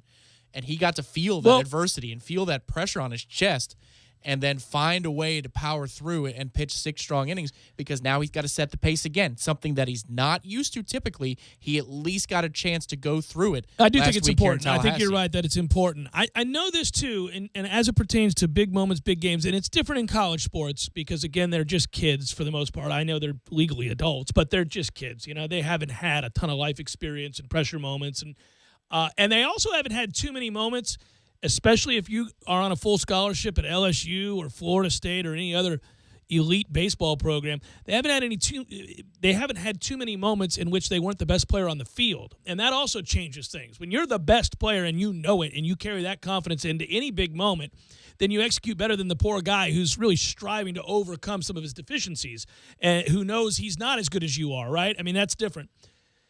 But in pro sports, one thing I've discovered in doing those kinds of interviews with guys that have been in a position to win majors or to win championships, we talked to the NCAA champion this year on that show. The guy that won, from Ole Miss, who won it going away. And I ask him. I always ask these guys that question. I always want to know, like, did it occur to you that if you played a relatively decent round of golf, because he was up big, did it occur to you that, hey, listen, if I just don't throw up an 83 here, I'm going to win this thing? And he said, I never really thought about it that way. I mean, somewhere around the back nine, I realized I was winning comfortably, and I didn't really even think about it too much. I just wanted to execute the next shot. I am amazed by that. But one thing he said, and Jonas Blick said, and Brooks Koepka has said, and coaches have said, and when I was down in Doral talking to a doctor who follows the PGA Tour, and he was talking about exercises that Dustin Johnson does before teeing off, and the mental gymnastics and the things that they do. They all talk about breathing, man. Every one of them talk about breathing because that regulates the heart rate and everything else about what's going to take place within your swing or your pitch or whatever it is you're doing, right? Breathing and learning how to breathe. When moments are ratcheted up and intensified, can you garner control of your emotions and your breathing? Because you don't want things to speed up. That typically, when you see guys falling apart, things have sped out of control. Whether that's in their brain where they're rat trapping because they're thinking about a million things as opposed to just hit the golf ball or make the pitch or pick up the football, whatever it might be, right? Or if it's in, that's an individual shot, a singular play, whatever that might be. But before they get to that point, they've probably already recognized the need to be in tune with their body and their breathing. And that's they all do that. And I've never really thought about that until I got to where I could talk to people who've been in those positions and hear from their coaches that that's something that they teach and preach over and over again, how to gather your emotions through the art of breathing properly. Is this advice that you're giving to the folks tomorrow at the Corner Pocket Bar and Grill as we watch Florida State in the College World Series? Well, we don't, and that's part of, in all seriousness, that's part of the reason that fans tend to be more nervous than the players. Because we can't control anything. You can breathe right all you want. That's not going to change anything. If that kid hits a 2-run homer in the 6th to take the lead, you're breathing right doesn't make a damn bit of difference. So it's frustrating, you know? I mean, as a fan, it's funny. It's true. Because even in the lowest levels of sport, and, you know, neither you nor me or anybody that I really, well, a couple people I know, but for the most part, we never reached a place where the pressure would be like what we're describing, right? I mean, I can remember being nervous before certain games that I played in, from Little League all the way up through high school football, or whatever it might be. But in team sports, it's different because you have a job and everybody's depending on you executing whatever your job is on that play. I always think it's easier in team sports because it doesn't, the result isn't solely based on what you do. And not everybody is just looking at you. You've just got, okay, I got to seal this guy on this play. And if I do that, well, then we'll see what happens. But at least I've done my job and whatever happens, happens.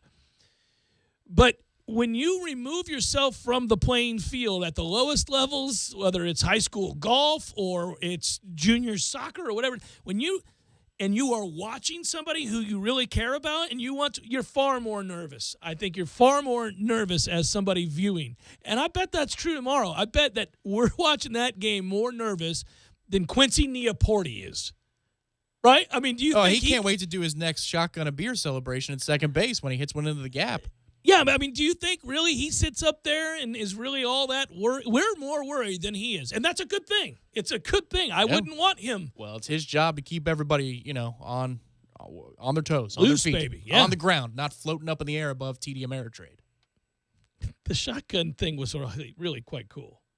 I mean, I'm sure that was frowned upon by Martin, but it was really quite hilarious. I mean, he's already a senior. If you want to go ahead and do it again and make it the symbol of this run. Oh, it'd be great. Jeff Cameron Show, 97.9 ESPN Radio.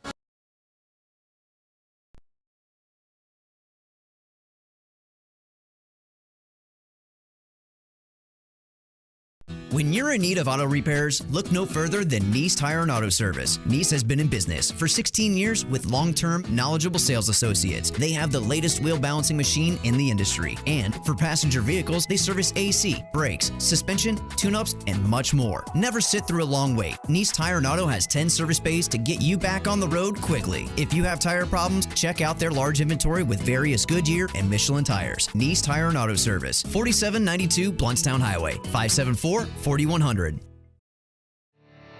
You can tell a lot about a tractor by its warranty. That's why Mahindra makes the toughest tractors on earth. With steel, not plastic, backed by the industry's best limited powertrain warranty, period. Not 5 years, not 6 years, but a full 7 years on select models. No wonder the other guys are green with envy. No money down, 0% interest, and no payments until July. Available at TNT Supercenter. I'm talking tough, like a state of mind. Tough, like a soldier on the front line. Tough when it gets rough, like my Ford truck. Always enough. I'm talking tough. Franklin Spring Creek Ford, the place to find your next truck in southern Georgia. I'm talking tough. Hey y'all, we're Chris and Preston from Low Cash. Head to Franklin Spring Creek Ford and see them about all of your vehicle needs.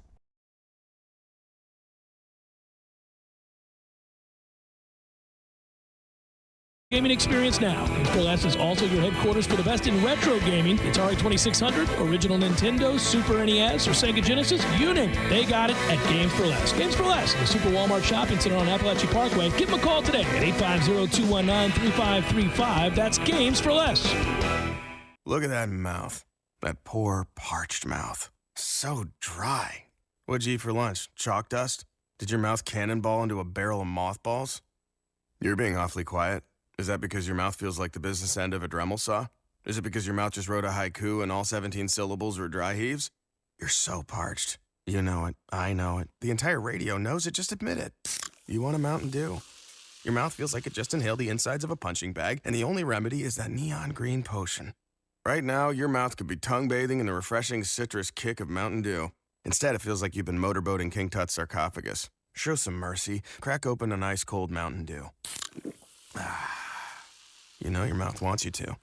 Do the Dew. Refreshment Services Pepsi announces that Kiana Redding has been chosen Employee of the Month. An accounts receivable specialist, Kiana's determination, dedication to her work, and outstanding performance reflect the true spirit of Pepsi. Congratulations, Kiana. For better gas mileage and a longer-lasting engine, change your vehicle's oil at Superlube every 3 months or 3,000 miles, whichever comes first. For good times and family fun, Tallahassee heads to the Fun Station. And right now, when you change your oil at Superlube, you'll get a $15 Fun Station gift card. You don't need an appointment. You'll be in and out in no time. And with 19 Tallahassee area Superlubes, there's probably one right around the corner right now. How I love to Superlube my car, yes sir. At Lowe's, we know that pros need to be ready. Ready to frame, ready to drill, ready to hang and install. And during the Ready to Reframe event, Lowe's has everything a pro needs for less. Now through June 18th at Lowe's, pro customers can save up to 15% on select in-stock Reliabuilt Masonite and Jeld-Wen doors. Plus save up to 15% on select in-stock Pella windows. See Lowe'sForPros.com or the Pro Desk in-store for details. Selection varies by store, U.S. only. Levi's and Macy's want to say bravo to all those who waited to do their Father's Day shopping. Procrastination, congratulations all around. You knew you needed to go shopping, but sometimes putting it off pays off. Like right now. Get to Macy's and get Levi's 505 jeans for just $36.99. Yes, Levi's 505 jeans, ordinarily $59.50, are just $36.99. But this price will be gone in just days, so don't tempt fate by waiting a second longer.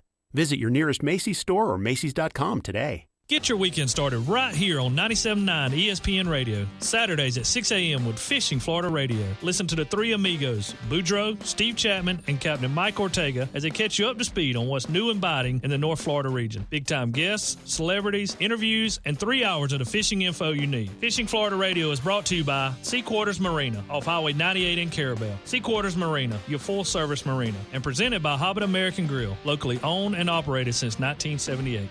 This is the Jeff Cameron Show on 97.9 ESPN Radio.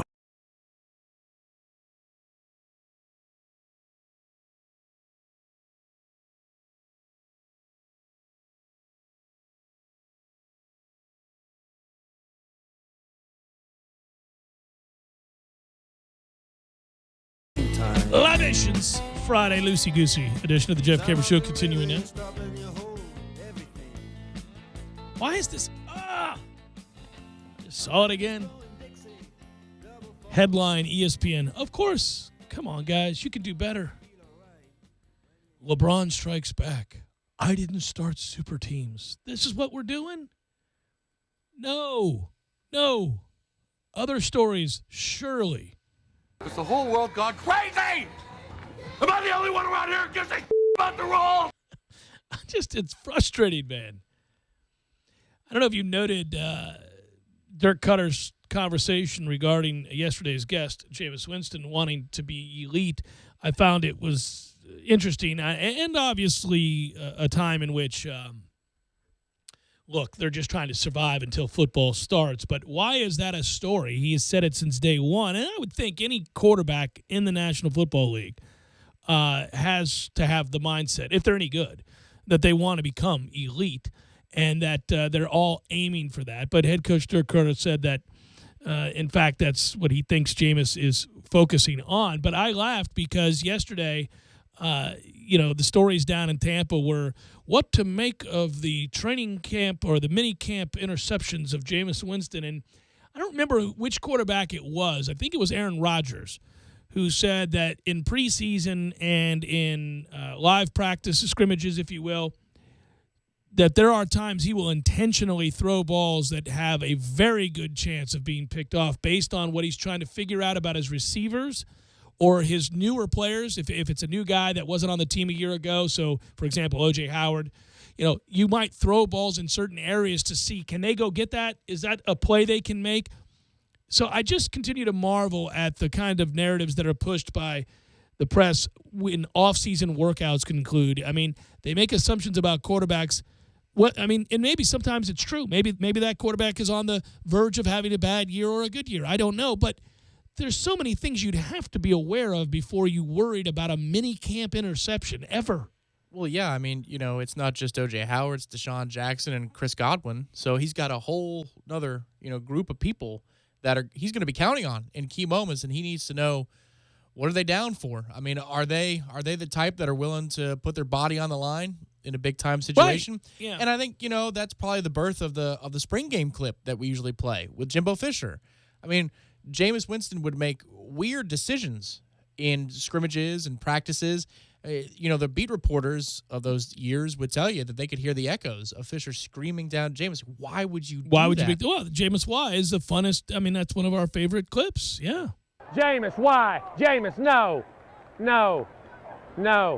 Right. I mean, he in that particular play, as we all recall, he threw into triple coverage. Jameis, why? Jameis, no. And that was almost preventative, Jeff. You can do it. Good Lord, it is Friday. Anyhow, because he says it as Jameis is making the decision to throw. Because he sees where he's going to go. And he's, no, what do you, yeah, he's just desperately sad. I know, he's sad. That's as sad as you've ever heard Jimbo Fisher. Why would you do that? He's actually okay after big losses. He's actually. Oh, he's great. Yeah. Actually. He's pretty loose. That was just like, my star pupil doing this.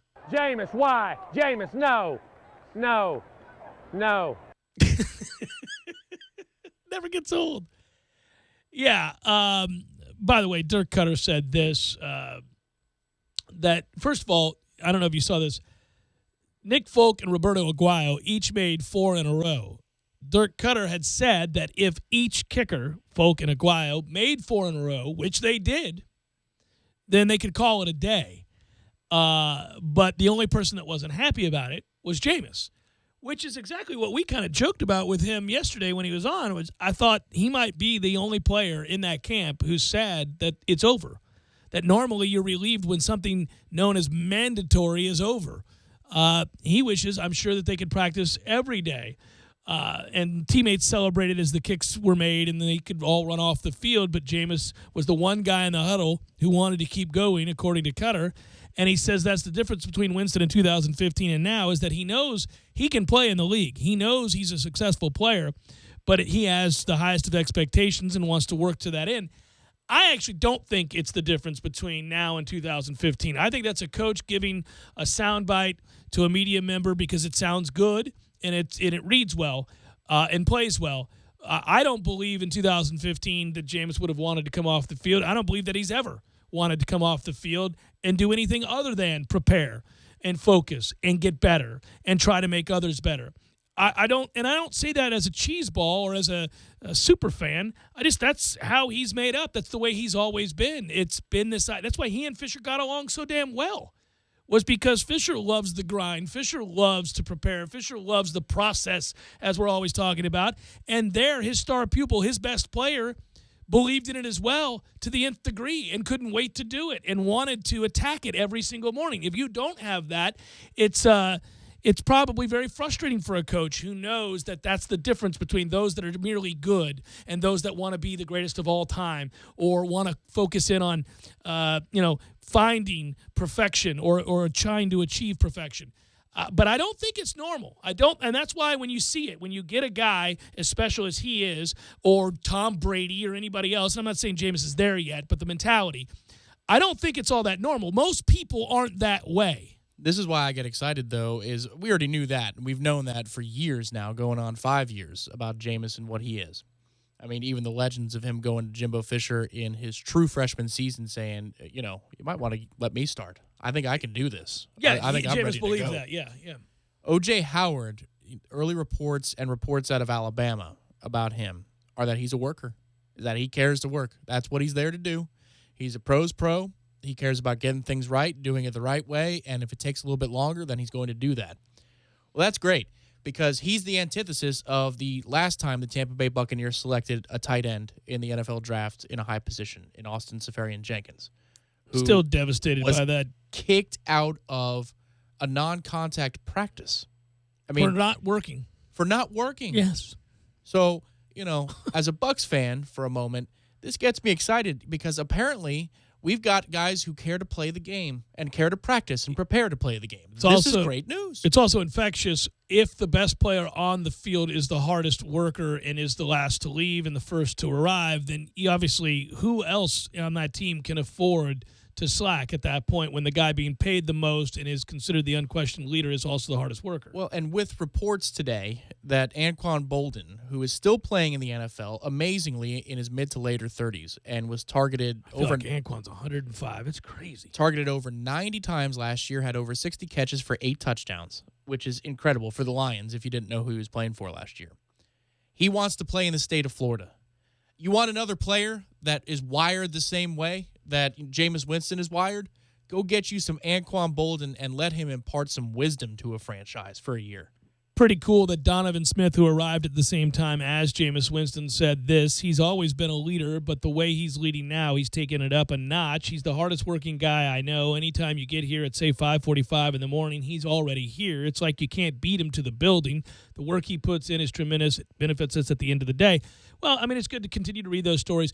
I do pound my chest a little bit on this topic because we first guessed this before his final year here in 2014, and we were making the talking points in the face of all of the other talking points that were the antithesis of this. And we were saying, man, wait till people see. Wait till the folks in Tampa who maybe believe these articles or believe the negative things that have been said or the rumors or any of that other stuff.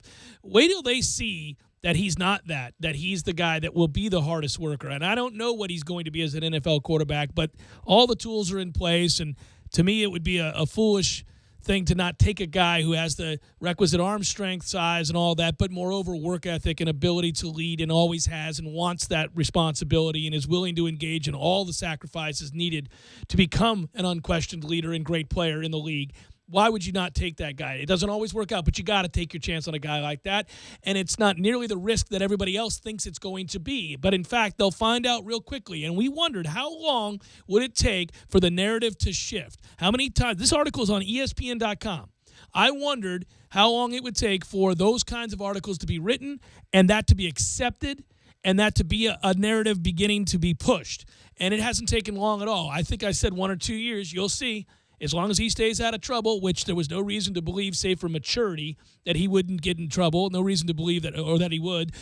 He might say something silly because he was immature. And he might do something that would be frowned upon, but not criminal, but it's just something frowned upon for a franchise player, leader at quarterback. But he hasn't done that at all. He's been anything but that. He's been, as rock solid as one could ever hope to have when you invest the kind of money and time that the Bucs did in Jameis Winston. Jeff Cameron Show, 97.9 ESPN Radio.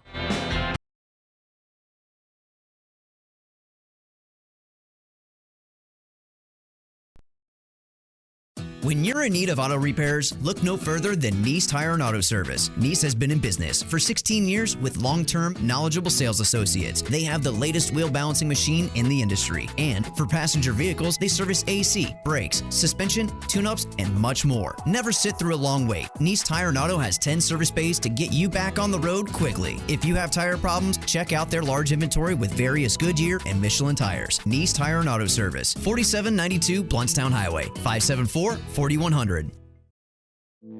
You put your mower through a lot. All that back and forth can add up to thousands of miles. That's like mowing cross country. Gravely commercial mowers are built for all-day performance, helping you get the job done mile after mile. Gravely, built to mow the distance.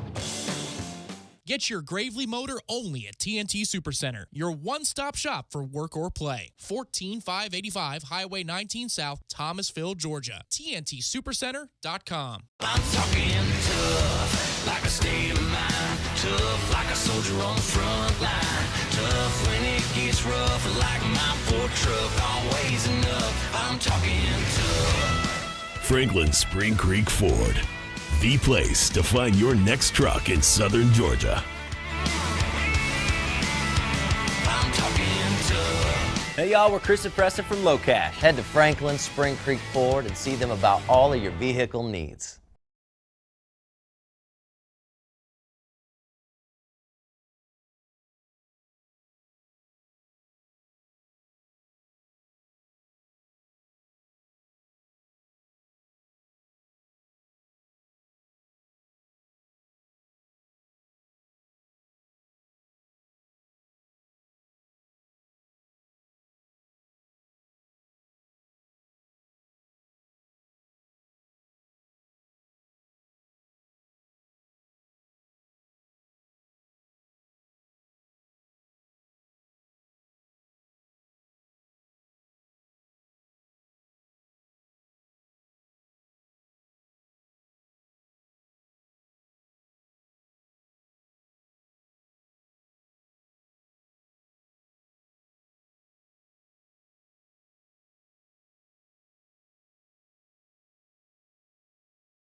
Even the occasional groundskeeper you had no clue was there.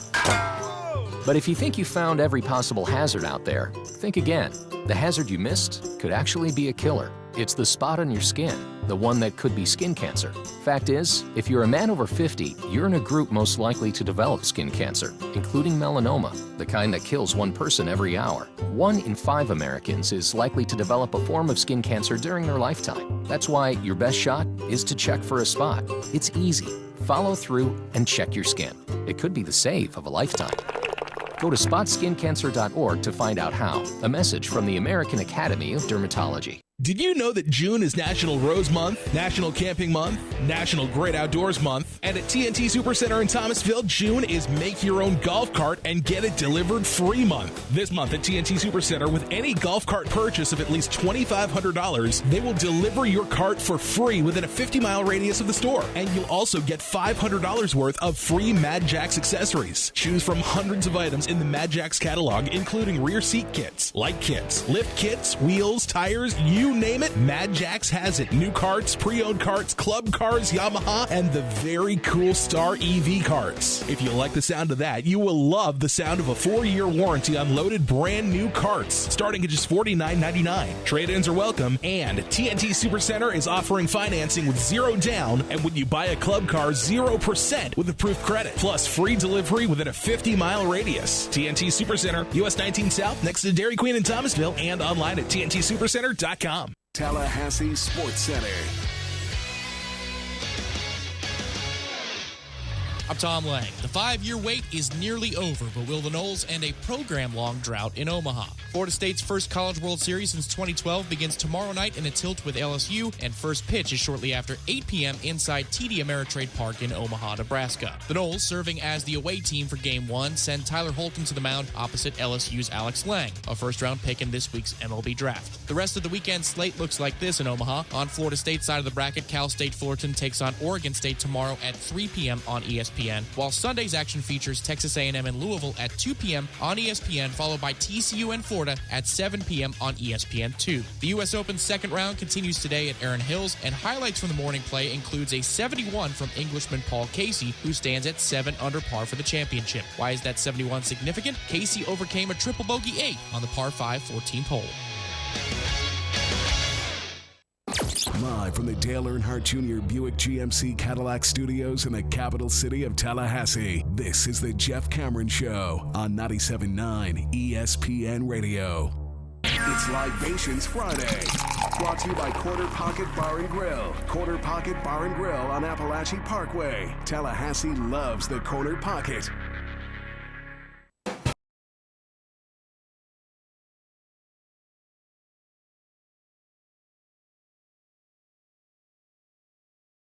Particular Dallas Cowboy fans. You'll like this, or maybe you won't.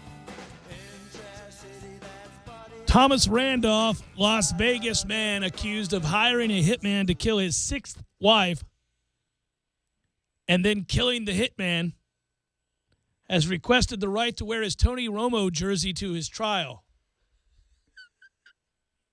Yes! That is just too good. By the way, I like the approach. Hire the hitman, kill the hitman. Got to. Can't be too sure. No loose ends. Yeah. Didn't work out. He got caught. His lawyer says that what's behind the request is, quote, he's a really big Cowboys fan.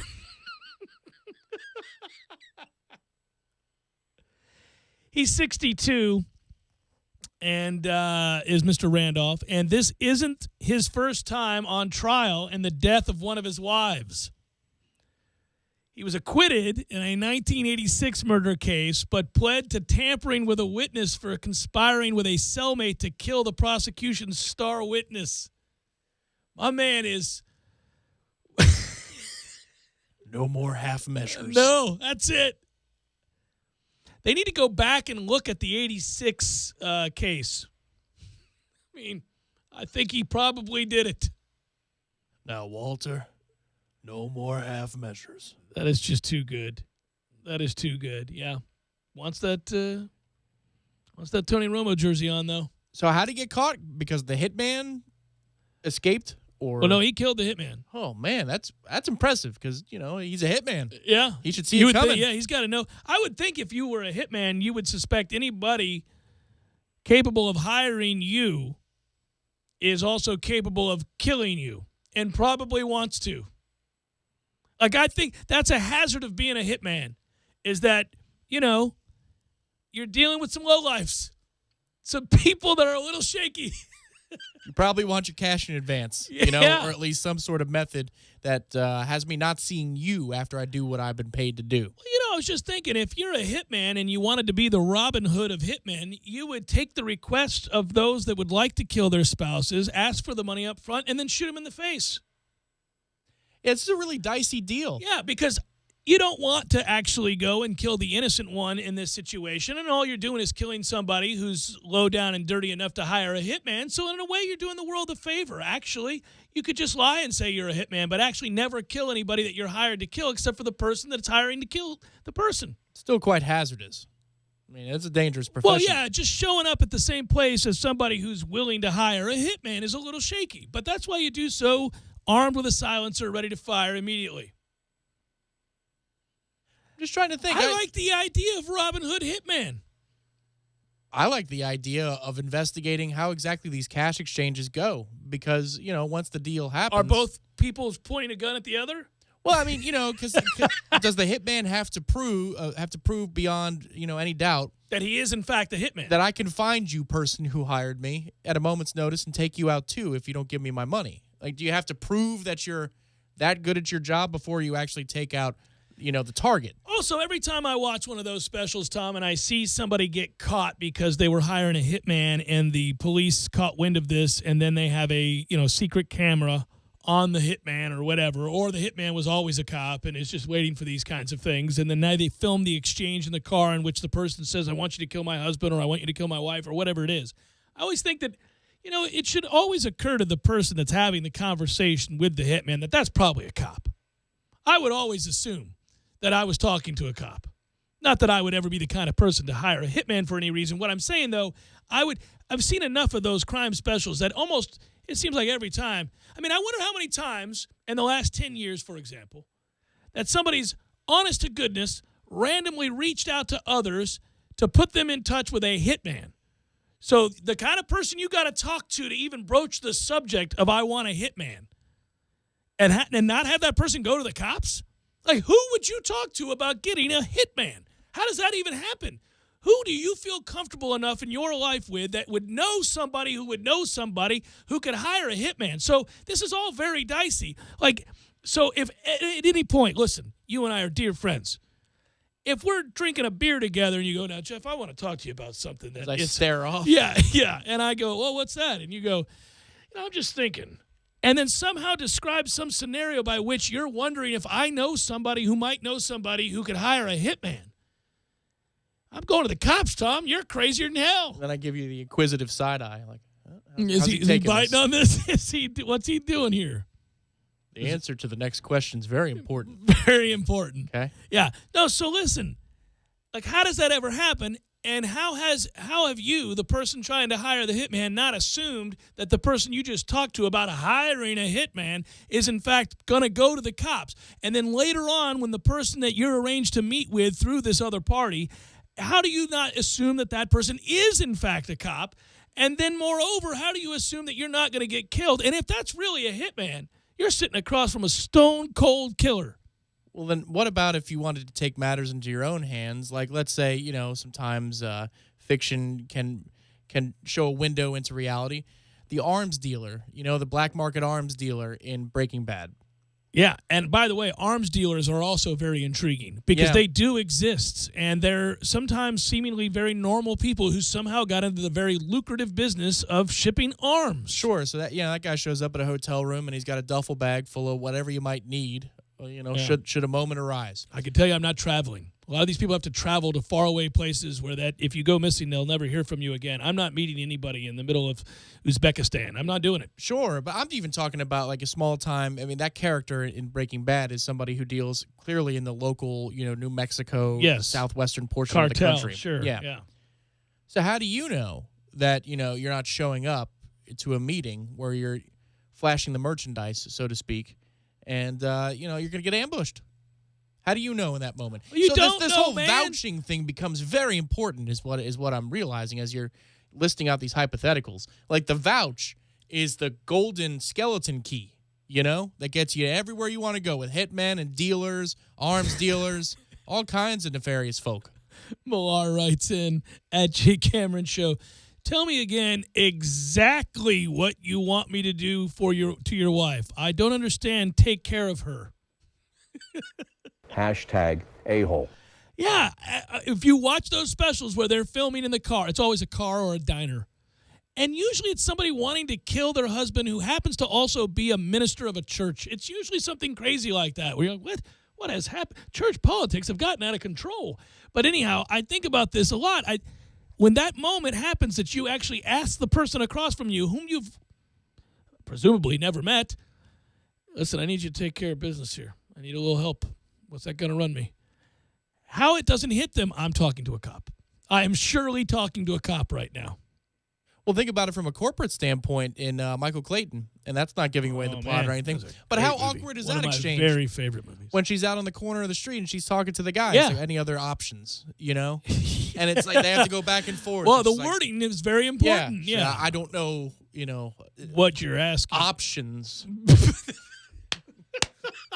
Like, how do you get there? Like, when do you finally say, I want you to kill so-and-so? Because the second you say it, they're running out. The cars are pulling up. It's over. It's all over at that point. Yeah. No. What are we? Anyhow, this guy just cares about wearing a Tony Romo jersey to his murder trial. He cares more about that. He cares more about Tony Romo and the wives. Dallas Cowboys. And what is it about Tony Romo? Like, if I were that big a Cowboys fan, he's 62 years old. He was around for the Cowboys Super Bowl victories at Troy Aikman, and before that with Roger Staubach. Those guys actually won championships. Now, I'm not this guy that bashes Tony Romo all the time, but if I were the Cowboys fan that cared desperately enough to wear to my own murder trial a jersey of my favorite team, why am I wearing Tony Romo? I should have an Aikman jersey on or a Roger Staubach jersey on. Hell, I might even go with Danny White. Hug-a-boom. What are we doing here? He strikes me as a family man with good family values. 6 wives, and he's been accused of killing 2 of them. Oh, man. And I left. And every time he does it the right way. He hires the hitman, and then he kills the hitman. He's got no hesitation. No, he's like, I'll go get a hitman. He'll do the killing. That way they can't tie it back to me, but then I'm killing him. You've thought longer about staying in your own lane in a 2-lane highway than I've thought about what I need to do with the hitman. He's hiring that guy to kill him. So in essence, he hires that guy so he can kill 2 people. That's the best. He's in that moment. He's like, okay, let's see. I got to kill 2 people. How best to do this? Well, I really care that the one kill the other one. That's the main thing. The one though, that my wife's got to die. That has to happen. All right. Okay. So once that's done, then I can kill him. Whatever. I can just see how you film this, too, because you can hear like that droning noise behind him that's growing louder and louder as he's staring at the coaster on his coffee table. And then all of a sudden, breaking news, Tony Romo won't be playing this weekend as his back injury has caused another delay in his rehabilitation, and he snaps out of it. This has got to be turned. Yeah, and he's devastated about the idea of Tony Romo not playing, and it's lost on him that he's contemplating a double murder. But the frustration he feels in that moment about Romo not making the start, and who's to blame for that? And then he stares back down at the coaster after the report's over. And the music cuts. Yeah, then you get the new camera shot of like a cactus. It's perfect. Final hour forthcoming. Oh, stay with Jeff Cameron Show 97.9 ESPN Radio. That guy, that's the best. They're gonna make a movie out of that guy.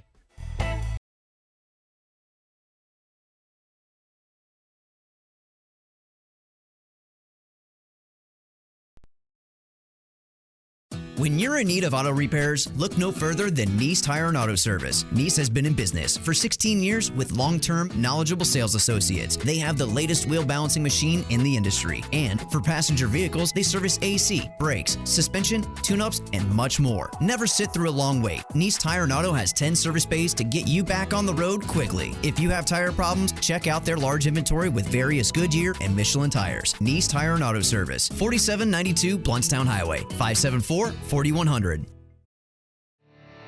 You can tell a lot about a tractor by its warranty. That's why Mahindra makes the toughest tractors on earth. With steel, not plastic, backed by the industry's best limited powertrain warranty, period. Not 5 years, not 6 years, but a full 7 years on select models. No wonder the other guys are green with envy. No money down, 0% interest, and no payments until July. Available at TNT Supercenter. I'm talking tough, like a state of mind. Tough, like a soldier on the front line. Tough when it gets rough, like my Ford truck. Always enough. I'm talking tough. Franklin Spring Creek Ford, the place to find your next truck in southern Georgia. I'm talking tough. Hey y'all, we're Chris and Preston from Low Cash. Head to Franklin Spring Creek Ford and see them about all of your vehicle needs. 6. The City of Tallahassee Utilities, America's #1 public utility, says it's summertime, and summertime is the time to go green and save energy. Here are a few simple things you can do right now that will save energy while you try to keep out of the summer heat. First thing, get your air conditioner checked out and change your air filters. You'll be pleasantly surprised at how much energy and money you can save. Going away from home on vacation? Why not purchase a programmable thermostat to regulate your air conditioner while you're not at home? Talk about an investment that'll pay energy savings dividends. Make an appointment right away for a free energy audit from the City of Tallahassee Utilities. You never know how much energy you can save until you do it. The City of Tallahassee is offering insulation grants. Why not apply for one? Did you know that the City of Tallahassee offers loans to help with the purchase of solar water heaters? Visit talgov.com/YOU for information on loans and rebates. So stay cool, go green, and save energy all summer long. A message from the City of Tallahassee Utilities, America's #1 public utility.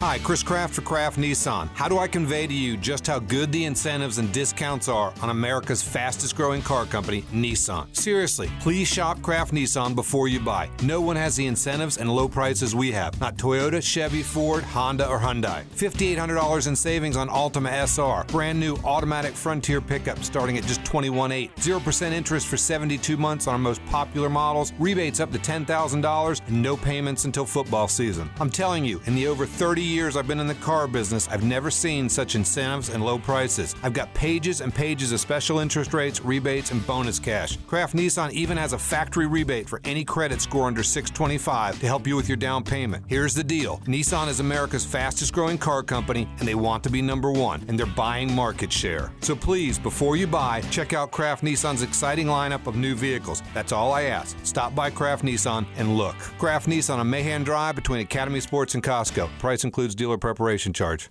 Listen up. Dad is the man, and Beefs has a plan. Get to Beef O'Brady's on Father's Day. Buy a meal of equal or greater value, and he'll eat for free. So this Sunday, beef up Father's Day at participating locations. See Beefs for details. By the time that we got up there, his room was filled with smoke. The wind had blown and drifted the snow up against the side of my house, blocking the exhaust from my furnace. I heard the smoke alarm going off in my friend's apartment. Without the kidda smoke alarm, my son would not be here today. And had it not been for that carbon monoxide detector, they would come to school and not have their teacher there. I grabbed my fire extinguisher and put out the fire. Kidda makes technology that saves lives. Get these essential products at the Home Depot. For garden color from the ground up, start with the ground. Vigoro colored wood mulch from the Home Depot. 3 bags for just $9. It protects your plants beautifully and maintains its color for up to 12 months in shades of red, brown, or black that really set off your garden, not to mention your summer. It's easy when you start with Vigoro colored mulch. 3 bags, $9. Now at the Home Depot. More saving, more doing. Selection varies by store, U.S. only. Limit 60 bags per customer. See store for details. Wonder what the outrageously energizing experience of Mountain Dew Kickstart is like? Well, it's like a combo of 3 awesome things. Dew, juice, and caffeine, rebooting your entire personal operating system. Mountain Dew Kickstart is in position for consumption. All systems cleared for launch. Initiate launch sequence. T-minus 3, 2, 1, mark. Release the Mountain Dew Kickstart. Mountain Dew Kickstart released. Experiencing a charge of Mountain Dew Kickstart now. Mountain Dew Kickstart operation successful. You are now off the couch and out exploring the world. Roger that. Get charged up for what's coming next anytime, anywhere with Mountain Dew Kickstart. Available in 10 energizing flavors like mango lime, raspberry citrus, midnight grape, and orange citrus. Mountain Dew Kickstart. Fuel with flavor.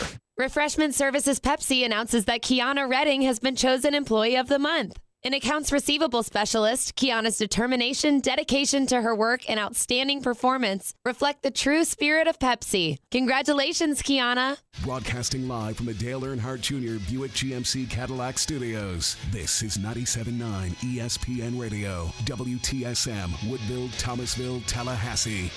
Tallahassee Sports Center. I'm Tom Lang. The 5-year wait is nearly over, but will the Noles end a program-long drought in Omaha? Florida State's first College World Series since 2012 begins tomorrow night in a tilt with LSU, and first pitch is shortly after 8 p.m. inside TD Ameritrade Park in Omaha, Nebraska. The Noles, serving as the away team for Game 1, send Tyler Holcomb to the mound opposite LSU's Alex Lang, a first-round pick in this week's MLB draft. The rest of the weekend slate looks like this in Omaha. On Florida State's side of the bracket, Cal State Fullerton takes on Oregon State tomorrow at 3 p.m. on ESPN, while Sunday's action features Texas A&M and Louisville at 2 p.m. on ESPN, followed by TCU and Florida at 7 p.m. on ESPN2. The U.S. Open's second round continues today at Erin Hills, and highlights from the morning play includes a 71 from Englishman Paul Casey, who stands at 7 under par for the championship. Why is that 71 significant? Casey overcame a triple bogey 8 on the par 5 14th hole.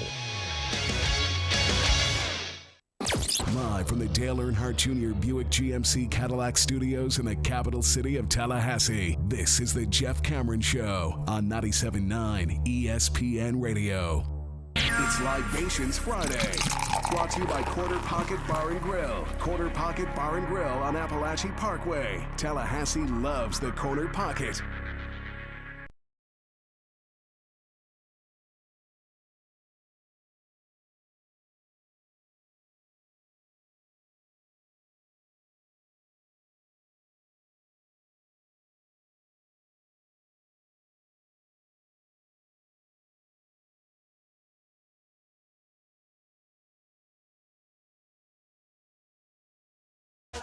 Final hour of the Jeff Cameron Show, at least for this week, and a fine Libations Friday to you and yours. Loosey-goosey edition of the program. I'm Jeff, that's Tom. We're online, ESPNTallahassee.com. That's where you go to listen live via the streaming free. Always don't miss anything, but if you do, remember this, all 3 hours posted upon the conclusion of the program, both on iTunes and in our own audio vault. That's a good thing, and it's brought to you with limited commercial interruption. Thanks to our great sponsor, our podcast sponsor, Carlton Dean, and the fine folks at SVN, teaching you about income-producing properties. Go to carltondean.com to learn more. You can email the show if you like. It's jcs@979espnradio.com. Find me on Twitter at jcameronshow, and you know what? WTSM app works for your mobile devices. And you can watch us on YouTube. Hello, YouTube viewers. That's ESPN Tallahassee, Florida State. Mike Martin going back to the College World Series. By the way, Mike Martin's first trip to the College World Series was 52 years ago when he played for Florida State. 52 years ago. Imagine what he's feeling out there today at practice. They practice this afternoon. Obviously, the game is tomorrow night at 8 o'clock. This hour, we'll have Eric Llewellyn on. He'll be joining us shortly from what I was going to say is Rosenblatt, but of course it's not Rosenblatt anymore. Ameritrade. Yeah. But he's there and is observing the practice, and we'll talk to him about Florida State. How loose are they? You got to feel good about your chances. I know LSU is a very, very good team, and they've played very well as of late. I think Florida State has too, though. It's exciting. This is hey, listen, from a network standpoint, I know ESPN's very happy because you get the primetime game between these two programs. You'll see a slight uptick in the amount of people that will be viewing a college baseball game. This is has that big-time feel to it, not to disparage the other programs that are out there. Florida State won 12, of course, of their final 13 games to get to the College World Series for the 22nd time in school history. Martin has been a part of all of those but 4, 16 as a head coach. Only Wichita State's Gene Stevenson has led a team to the College World Series more times, 17. And Martin talked about it. AP article you can read today by Joe Reedy. Go Google that if you want regarding the College World Series, Omaha, Martin's place, and Florida State lore. We already know it. In 6 of the last 7 appearances, Florida State has dropped the first game. And I go back to that time and again. Somebody asked us on Twitter when was the last time Florida State won their first game. And I knew that they had lost 6 of their last 7. It's very frustrating when that happens. But Florida State has been to the finals, the final game back in the day, twice. It happened in 86. It happened in 99. And as frustrating as it is, you just always know that the teams that give themselves the best opportunity to win this whole thing, and a lot has to go right for you, are the teams that win that first game. Win that first game, and it really sets up perfectly for your pitching because of the days off that you get. Oh, no, there's no doubt about that. And it's a tall task to do it because now you're facing the cream of the crop and not the same, no relation, I should say. Alex Lang will be the pitcher for LSU this weekend. And he's a guy that went in the first round of the MLB draft. He features a fastball that ranges from 92 to 96 miles an hour, and scouts considered that he has a plus breaking ball as well. So what you're tasked to do is find a way to stay patient, stay within your approach.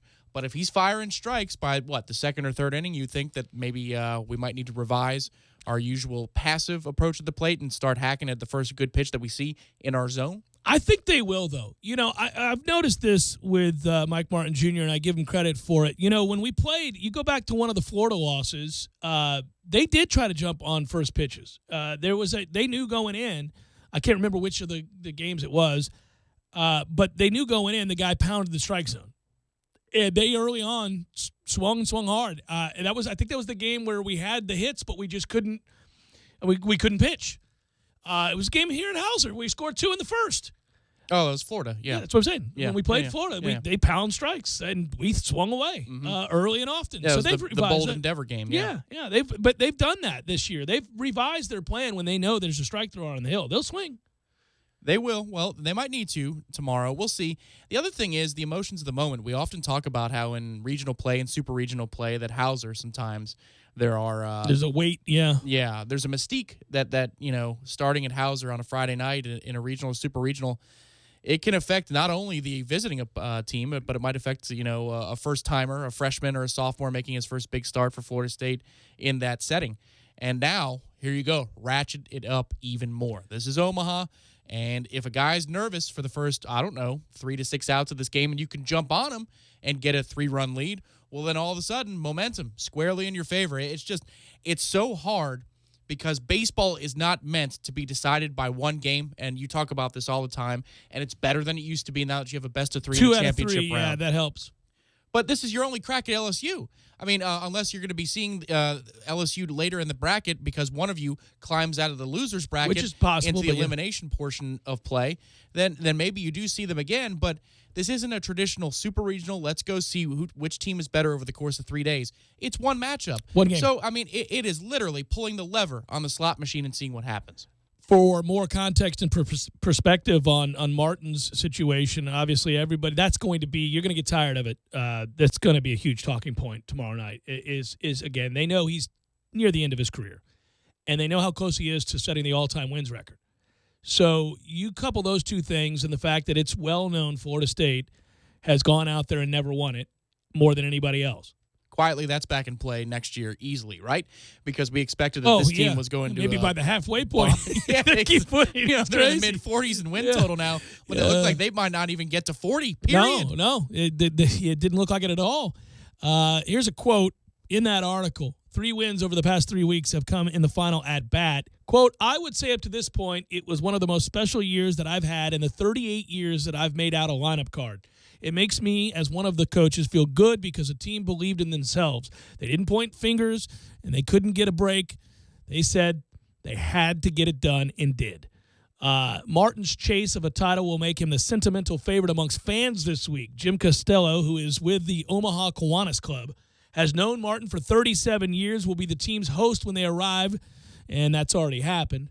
I have a lot of friends who are Florida State baseball fans this week because they're hoping his team can win a couple of games and be clicking at the right time. There hasn't always been a love affair with Martin from the fans in Omaha. Local fans in the early 90s used to boo Florida State often as frustration for its football team beating Nebraska in bowl games. Just an aside. But that's a long time ago. Yeah, that caused Martin in 94 during a news conference to try and make a peace offering by saying, this is all for the Nebraska people, unless we meet on New Year's night. Go Big Red! Pretty funny. Yeah, pretty funny. And I remember that, and I remember him doing that. The two schools haven't met on the gridiron since 1993. The hostilities have faded into memory. And, of course, in 93, I was down there in the Orange Bowl watching O.J. Simpson cruise the sidelines to get interviews. That's yeah. It was a long time ago. It was before O.J. started killing people, and was beloved, and it was not long as you were 7. Oh, good Lord! Yeah, for that game I was 6, going on 7. That's crazy. It wouldn't have been until October of '93 that I turned 7 years old. Well, anyhow, the point of that would be this, that I do think Florida State, not that it matters necessarily, will be a sentimental favorite out there. You'll see the people rally around that team. I think a lot of people are going to be rooting for Florida State in this matchup against LSU. Well, for me, all eyes are on Holton because, obviously Sam Houston State's strategy is not something LSU is going to employ. They play real baseball at LSU, yes. They don't play small ball. But then again, Sam Houston needed something to compete, and it got them to the Super Regional, so you can't argue strategy there.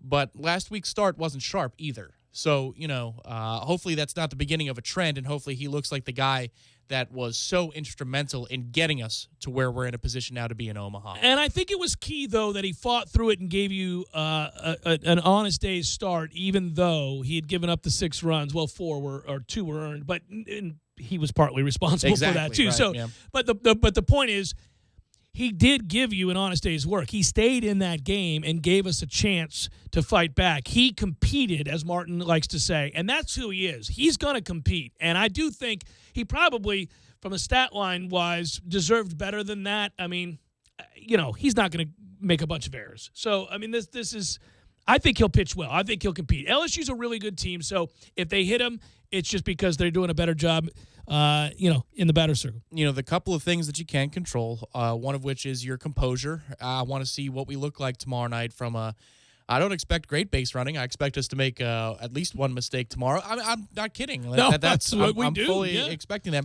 But I hope there's composure in the field. I don't want to see an inning turn into just play well. a disaster because you make a couple of errors. What you're throw saying, to the wrong base. What you're saying is very important here, Tom, because, and I think it's as a fan base, you have to understand this. We all desperately want to see Martin and this program win a College World Series title. Everybody does. Gotcha. And wanting it and having it play out that way are two different things, and not everything is somebody's fault. I'm preemptively striking here. What I will tell you is this. Sometimes the other team plays better, but you can live with that if your team plays well. And what you're asking for is to play a clean game. And if it's not good enough, it's not good enough.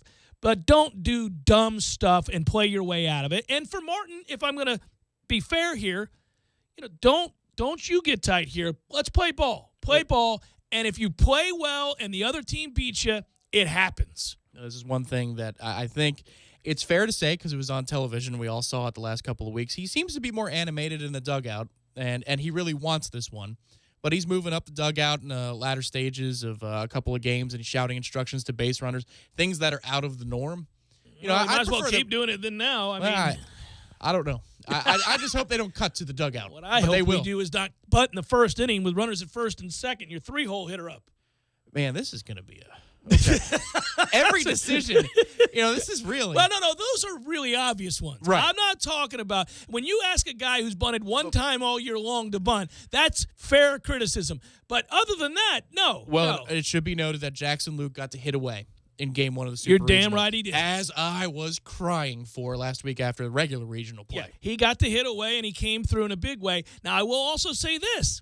For all the times that I've said, don't bunt, stop bunting, never bunt, I'm tired of you bunting, at this ballpark, if the wind is blowing in and it's a 1-1 game in the 7th and you want to move a guy over to play for a run, all right. Yeah, if the wind's blowing in, there is no doubt that that's the right play. Just do it. You can do that. You can't hit it out of that park. There's a chance, and we hope that's not the case, but there might be an afternoon game on Monday, when we sign back on. That's right. That there's a game being played and we're involved in it because we didn't win tomorrow night. I hope that's not the case, but you're right. We'll see what the weather conditions are for that game. Also, honestly, if J.C. Flowers is in a position to move runners over at this point, I think that might be a good call too, because it might be a bunt for a base hit. I also think it's a good call for him to stand on top of the plate and try to get hit with the baseball at all times. That's what I'm doing. I'm keeping him out there for his defense. Not knocking him. He's a good freshman. Nice kid. Yeah. Can't hit a lick right now. Maybe want a bunt. Eric Llewellyn, I believe. Is he coming up next? Yes, we got him good. Eric Llewellyn's going to join us next on the Jeff Cameron Show.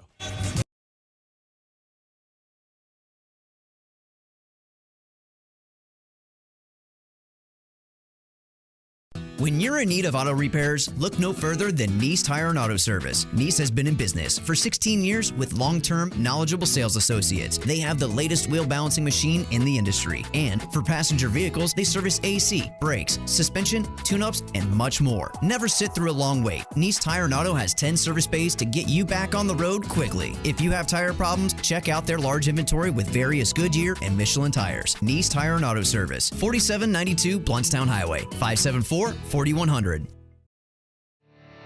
You can tell a lot about a tractor by its warranty. That's why Mahindra makes the toughest tractors on earth. With steel, not plastic. Backed by the industry's best limited powertrain warranty, period.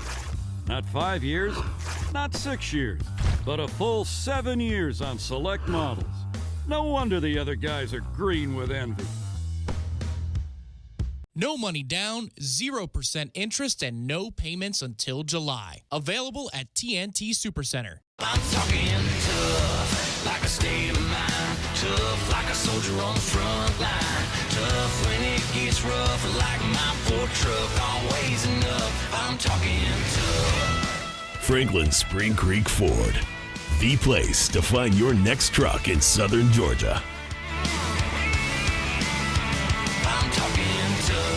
Hey y'all, we're Chris and Preston from Low Cash. Head to Franklin Spring Creek Ford and see them about all of your vehicle needs.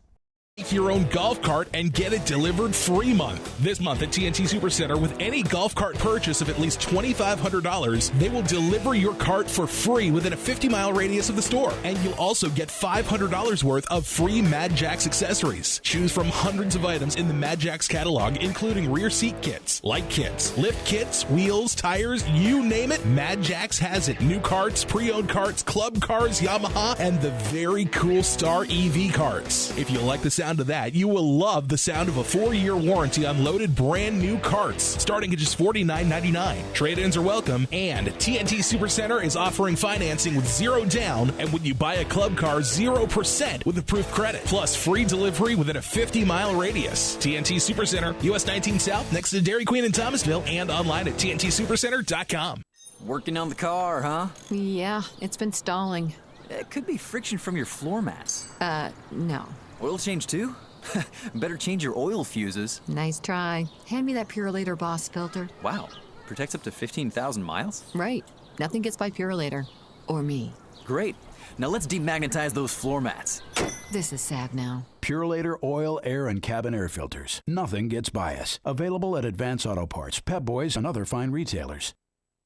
How's your car's air conditioner working? Could be better? Take it to Auto Super Service Center today for a comprehensive air conditioner service. It's just $49.99. Yep, just $49.99. Since 1980, Tallahassee's trusted name for auto repairs, service, and low prices has been Auto Super Service Center. There are 5 Tallahassee area Auto Super Service Center locations. Find the one nearest you at AutoSuperServiceCenter.com and call for an appointment. $49.99 air conditioner service special is a limited time offer, so call today. Ah, the perfect lunch spot. A nearly impossible find. Thankfully for Tallahassee, we have Metro Deli. A downtown gem for over 15 years, Metro Deli is locally owned and features the best deli meats, cheeses, breads, and ingredients in the city. Enjoy daily specials and soups, salads and wraps. There's something for everyone. Metro Deli offers online ordering for pickup or delivery and will cater your office breakfast or lunch too. Tallahassee's perfect lunch spot is Metro Deli. MetroDeliTally.com. That's MetroDeliTally.com. This is the Jeff Cameron Show. Jeff Cameron Show on 97.9 ESPN Radio.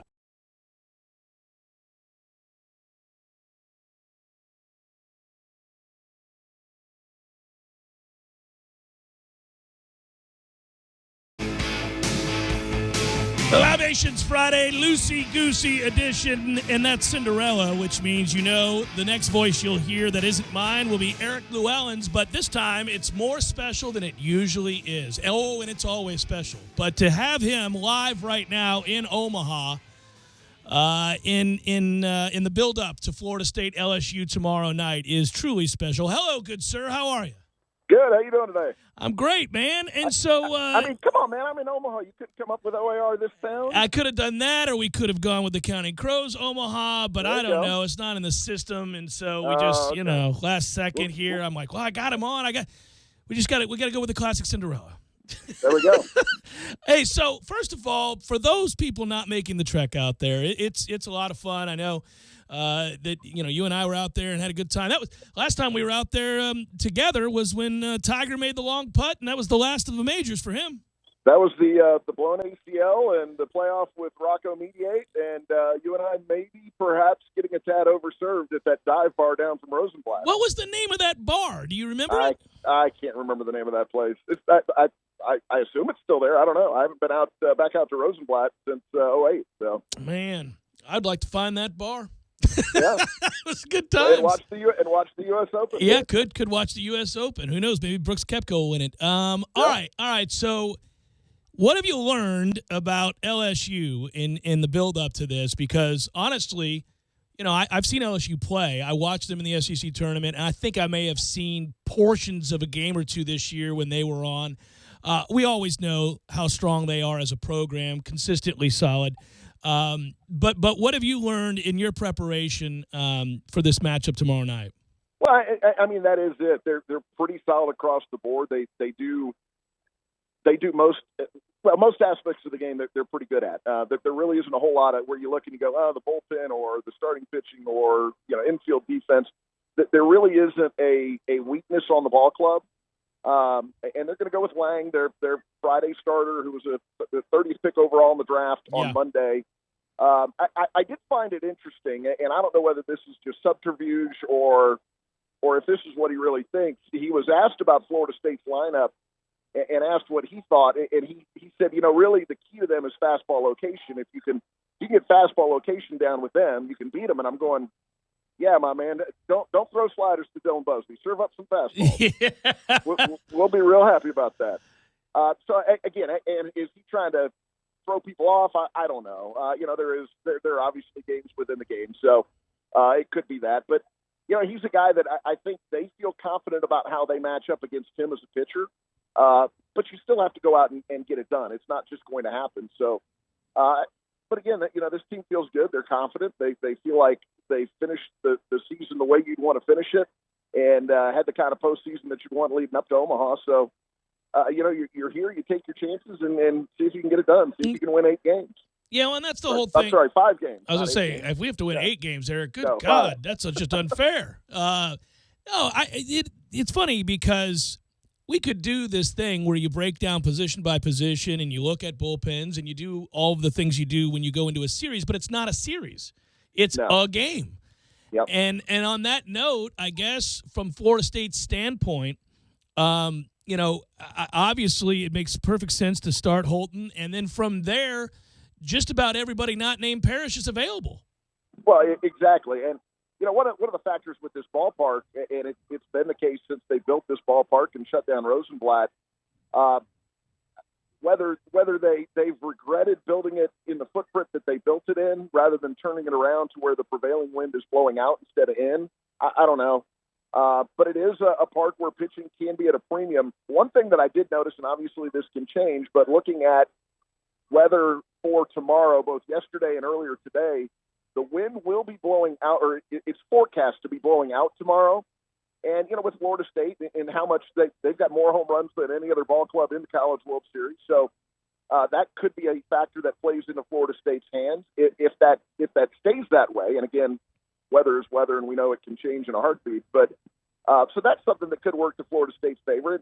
But really what it comes down to with this ballpark and those two clubs, is Tyler Holton going to be the Tyler Holton we've seen over the last 2 months and the Tyler Holton we saw in the postseason last year? How is Lang going to pitch? And the other factor that can really play into that, where are those guys mentally following the draft? Because we've certainly seen guys can come out here with the draft fresh in their minds, and they could be complacent because of where they got picked. They could be upset because of where they got picked. They could be, I'm going to go out and show them because of where they got picked. And you never know how that's going to factor into it. So I think all of those things could play into it. You've got Lang, who was picked in the first round. You've got Tyler Holton, who was picked in the 35th round. And a lot of people say, well, how could he go in the 35th round? Well, he had a number that he wanted, and it becomes a signability issue. So teams pass on him, and then take him later in an effort to hope they can get him to take less money. So, that factors into the College World Series. It's a shame that it does, but it does. Well, I was going to bring that up. We've talked about it on and off over the years, just covering this event, covering these teams, and also being aware of that factor, the draft factor. And do you think it'll have an impact on any of the guys from Florida State that were drafted? I don't think it will. I don't see either Taylor Walls or Dylan Busby as the type that's going to be like, well, I got drafted, who cares now? And they both got drafted in spots that, they should be pretty happy about. And the rest of the guys, again, I don't think any of the guys that were picked were really picked in spots that were unexpected. So I don't think any of them are going to be sulking about that. Right. So I don't think that's going to be a factor with this team. And I don't really think it's in the makeup of this team either. So let me ask you this, Eric. Have you had a chance to talk to others that obviously, follow the game closely and cover the game? I mean, it's a unique group of people in a rather small community that covers college baseball and is paid to cover college baseball or comment on college baseball. And the reason I ask you if you've had interactions with people who do that, I'm trying to get a sense of who would be the favorite out in Omaha. I mean, you might say it's LSU, but you could say it's Florida State with the way that we've played. You could say it's Oregon State, but now they're down a pitcher who dominated this year. And I know they were without him in the Supers, but the longer that goes on, the more you think that could have an impact. I don't know. You look around, and it's hard to pick a favorite. Have you got a sense of who is? Well, I don't know how much you can pay attention to Vegas when it comes to college baseball because it's not like college football or the NFL or basketball. It's not covered to the extent right. that those sports are. So I don't know how much you want to hang your hat on what Vegas says. Vegas says Louisville's the favorite. So, take that for what it's worth. I still think that Oregon State, they lost 4 ball games all year. And, yeah, they're down their best pitcher. But by the same token, at most, he's going to pitch 3 times out here, maybe twice, depending on how the cards fall. So I don't know how much that really could impact a team that only lost 4 games all season long. LSU, they've played a tough schedule. They've got an impressive team. Louisville, as much as we've done well against Louisville, they won 15 out of 16 before we played them to end the season. So they're certainly a very good ball club. But we've seen it before here when it's Omaha. I don't think it really matters because really it's going to come down to who's playing the best when they get out here. Fresno State probably had no business being on the field with the other teams in Omaha that year, but they got hot at the right time and they came out and won the College World Series. So when you look at that and you see something like that happen, or a Coastal Carolina coming out and winning the College World Series in their first ever appearance, I think that's one of those things where you look at that and you say, I don't know that what happened in the regular season is that big of a factor. It's certainly not as big of a factor as who's hot at this time.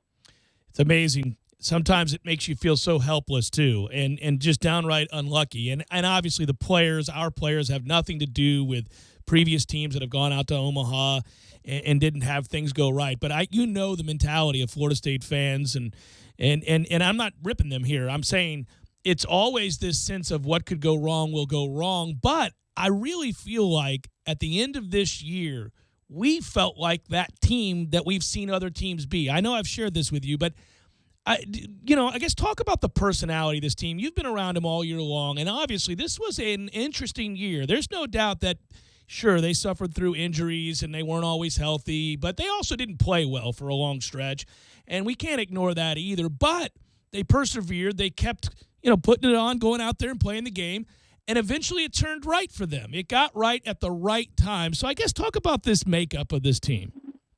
Well, it's interesting because you could see kind of the collective shoulder slump as things weren't going the way that maybe you hoped they would go.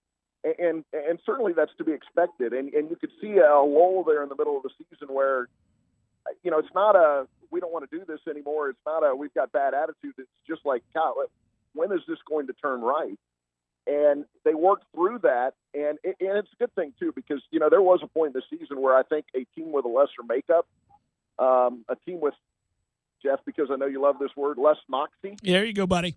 Probably could have folded up the tents and taken it to the house. And these guys never did.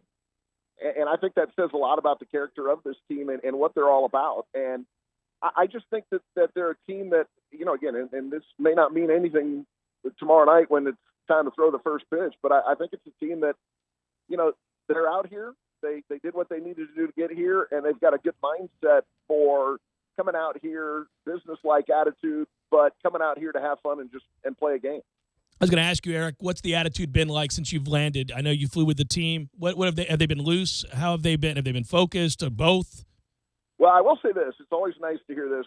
And we flew out on a Delta A320, so, pretty good sized plane, and it's not your usual travel party because there are others, you've got family members and administrators from the school and things like that. But one of the flight attendants actually came up to me, and I don't know if she thought that I looked like I was in charge or something.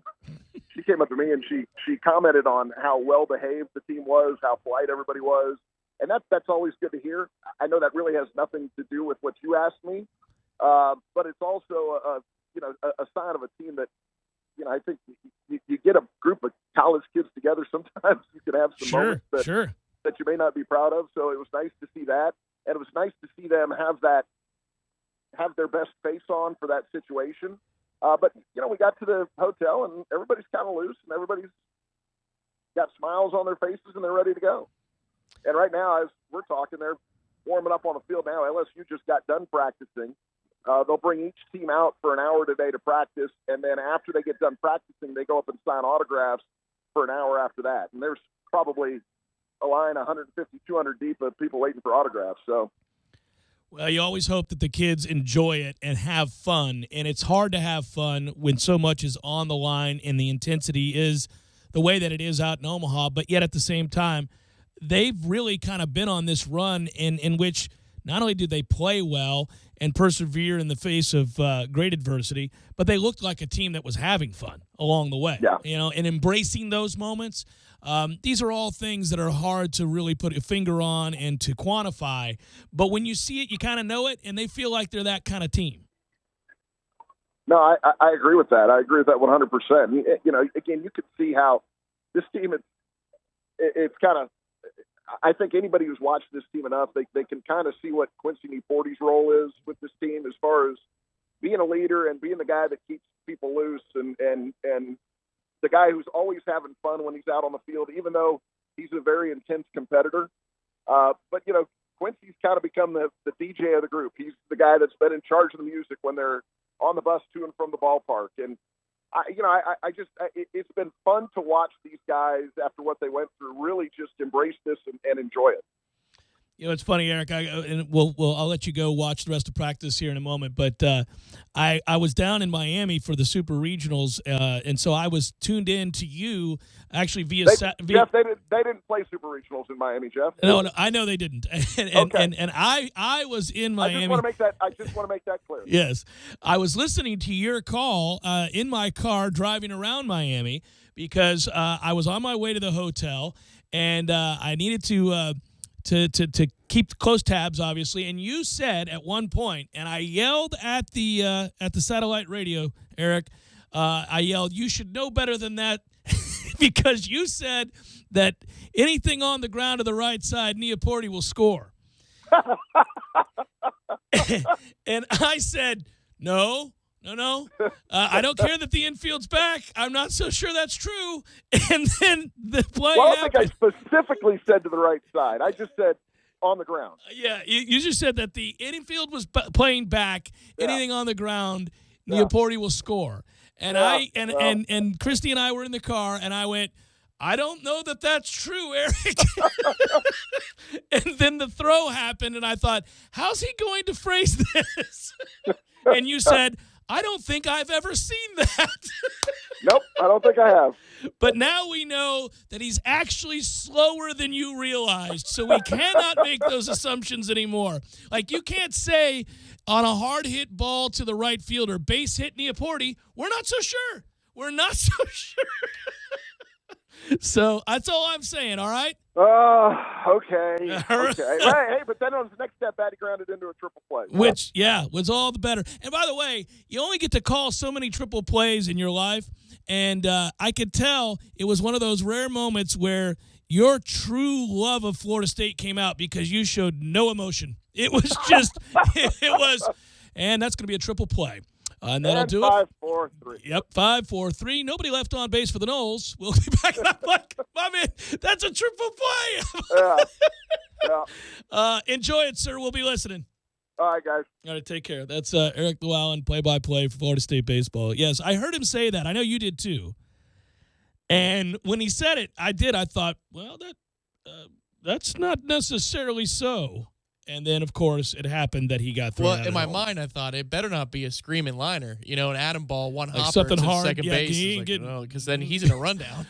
Well, not only will he's not even out at the plate. He's in a rundown. I was thinking not only will he not score, it won't be close. But there's a scouting report for casual Knowles who are catching up on Florida State ahead of the College World Series.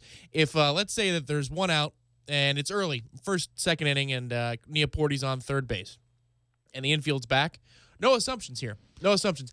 And if you're going to tag and score in that situation, it better be just straightaway center at the wall. Well, and I think also the outfielder's probably got to have his momentum moving away. You know, he's got to be running away from the infield. Definitely not a speed demon. Definitely not. But I do love his role on this team, not just as a very good hitter with power, but as a kind of ringleader to have fun. He seems like the kind of guy that would appreciate the Corner Pocket Bar and Grill. Which might be a cue from my producer to mention that tomorrow night, 8 o'clock, we'll be at the Corner Pocket Bar and Grill watching the College World Series, watching specifically Florida State take on LSU. And, you know, there's tasty food, a gazillion television, tall glasses for beer, and the game. Well, it's true, though. I think Quincy would fit in with the CP crowd. He's rowdy. He likes to have a good time. It's a good time. It's a good time. We'll be there tomorrow night. We'll come back, wrap it up momentarily. Jeff Cameron Show, 97.9 ESPN Radio.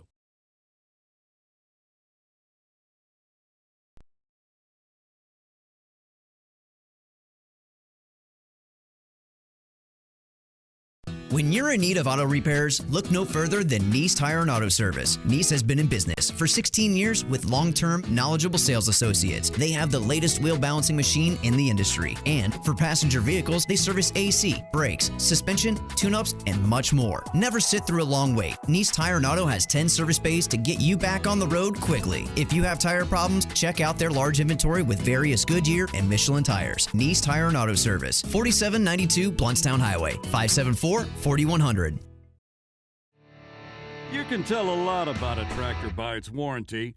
That's why Mahindra makes the toughest tractors on earth. With steel, not plastic. Backed by the industry's best limited powertrain warranty, period.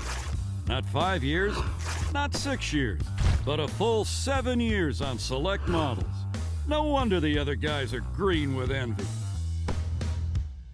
No money down, 0% interest, and no payments until July. Available at TNT Supercenter. I'm talking tough, like a state of mind. Tough, like a soldier on the front line. Tough when it gets rough, like my Ford truck. Always enough, I'm talking tough. Franklin Spring Creek Ford, the place to find your next truck in southern Georgia.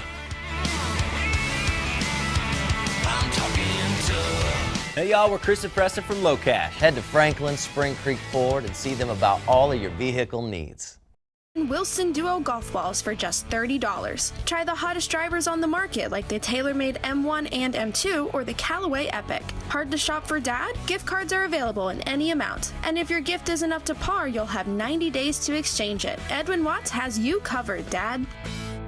Did you know that June is National Rose Month, National Camping Month, National Great Outdoors Month, and at TNT Supercenter in Thomasville, June is Make Your Own Golf Cart and Get It Delivered Free Month. This month at TNT Supercenter, with any golf cart purchase of at least $2,500, they will deliver your cart for free within a 50-mile radius of the store. And you'll also get $500 worth of free Mad Jacks accessories. Choose from hundreds of items in the Mad Jacks catalog, including rear seat kits, light kits, lift kits, wheels, tires, you name it, Mad Jacks has it. New carts, pre-owned carts, club cars, Yamaha, and the very cool Star EV carts. If you like the sound of that, you will love the sound of a 4-year warranty on loaded brand new carts, starting at just $49.99. Trade-ins are welcome, and TNT Supercenter is offering financing with 0 down, and when you buy a club car, 0% with approved credit, plus free delivery within a 50-mile radius. TNT Supercenter, US 19 South, next to Dairy Queen in Thomasville, and online at TNTSupercenter.com.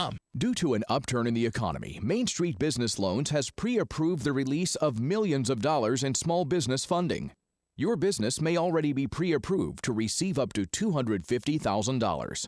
We've sent out millions of pre-approval letters. We see the economy growing, and our underwriters believe now is the time to invest in your business so you can grow faster and make more money. And we're prepared to give you up to $250,000 to do it. Your funds can be available in 5 days. There are no application fees, no annual fees, just quick access to up to $250,000. If your business did not receive your approval letter to get up to $250,000, call Main Street Business Loans Approval Desk now. 800-509-2163, 800-509-2163, 800-509-2163, 800-509-2163. Tallahassee loves the corner pocket as much as a crystal ball winning catch. He's looking, he lost it to the end zone. It's Benjamin! Touchdown! With 13 seconds left. The 97.9 ESPN radio special is a must-have every Monday and Wednesday at the corner pocket. 10 mouth-watering wings, a fresh side of fries, and a chilled domestic pint of beer are just $9.79 all day long. Be sure and try the fish blend of sauces, a true wing eater's favorite. The Corner Pocket Bar and Grill. He's gone! Home of Trivia Tuesday, Beer Bingo Thursday, and the daily $7.99 lunch special. This Day in Sports brought to you by Superlube. Superlube, 19 Tallahassee area locations. Quick, convenient, no appointment necessary. This day in sports history. June 16th, 1909. Jim Thorpe made his pro baseball debut by pitching for a minor league team in Rocky Mount, North Carolina, taking home a 4-2 win. The appearance later caused him to be stripped of the medals he will win at the 1912 Summer Olympics, since he was considered a professional athlete. Although Thorpe died in 1953, his medals were restored in 1983.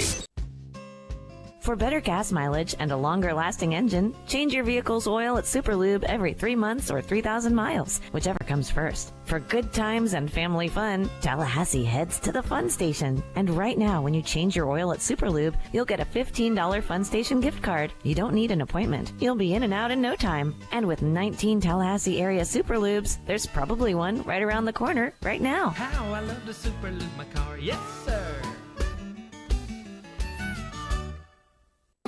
Live from the Dale Earnhardt Jr. Buick GMC Cadillac Studios in the capital city of Tallahassee, this is the Jeff Cameron Show on 97.9 ESPN Radio. It's Libations Friday, brought to you by Corner Pocket Bar and Grill. Corner Pocket Bar and Grill on Appalachie Parkway. Tallahassee loves the Corner Pocket.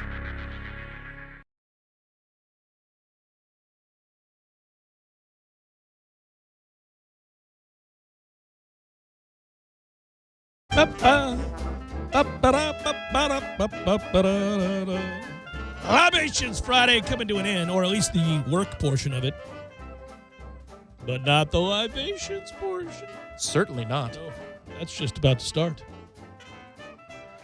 Let's do some probables here in a second. We'll have to. I don't feel good about Cubs Pirates this weekend. I usually get excited at PNC Park and all that. It's Eddie Butler and Trevor Williams, man. There's good other sports this weekend. You've got the U.S. Open and you've got the College World Series. And frankly, given that we're the 8 o'clock game tomorrow night, you can watch and scout and watch the 3 o'clock game. That's true. I'll watch that, yeah. I think you're about done watching Mets baseball, so I imagine you're embracing a lot of other things. Well, we ended up taking 2 out of 3 from the Cubs. Got spanked last night. Tonight, tomorrow, I'd like to split with the Nationals. Everybody, Mets fans were pounding their chests after winning a few games here and saying, let's take 3 out of 4. I looked at those probable matchups throughout the weekend, sir. Didn't feel very good. No, I said, I'd like it if we could go 2-2 here. If we go 3-1, then we got something really going. But let's just tread water and see what happens when we get to the All-Star break. By the way, and speaking of the All-Star break, people are now shifting their attention to baseball. It is hard to fathom that the Mets, who are, they're 5 games under 500, just like my Pirates, but 9.5 back to the Nats at the break is not what we would have guessed. In fact, there are a lot of things going on in baseball that we would not have guessed. For example, the Milwaukee Brewers are in first place in the Central. Is anybody aware of that? The Milwaukee Brewers have a 3-game lead on the Cubs. And the Central's garbage. Yeah. Well, it's weird. The Central is a bunch of sub-500 teams, and one of those is the world champion Cubs, which is just it's bizarre. But I guess no more bizarre than the fact that the Colorado Rockies are 43-26. Sure. And, yeah, if you're looking in Queens, we just lost another one last night. Juan Lagares broke his thumb. We just keep losing players left and right. So, that's the story in New York. That just forever is injuries.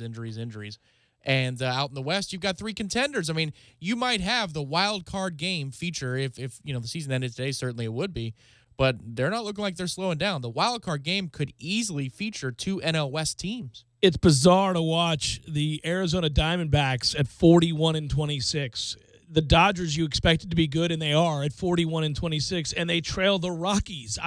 Again, this is for people who now aren't paying attention to baseball but are about to start because we're approaching the All-Star break. I just envision them picking up the paper, old school there, going, the Rockies are in first place and everybody's good in the West.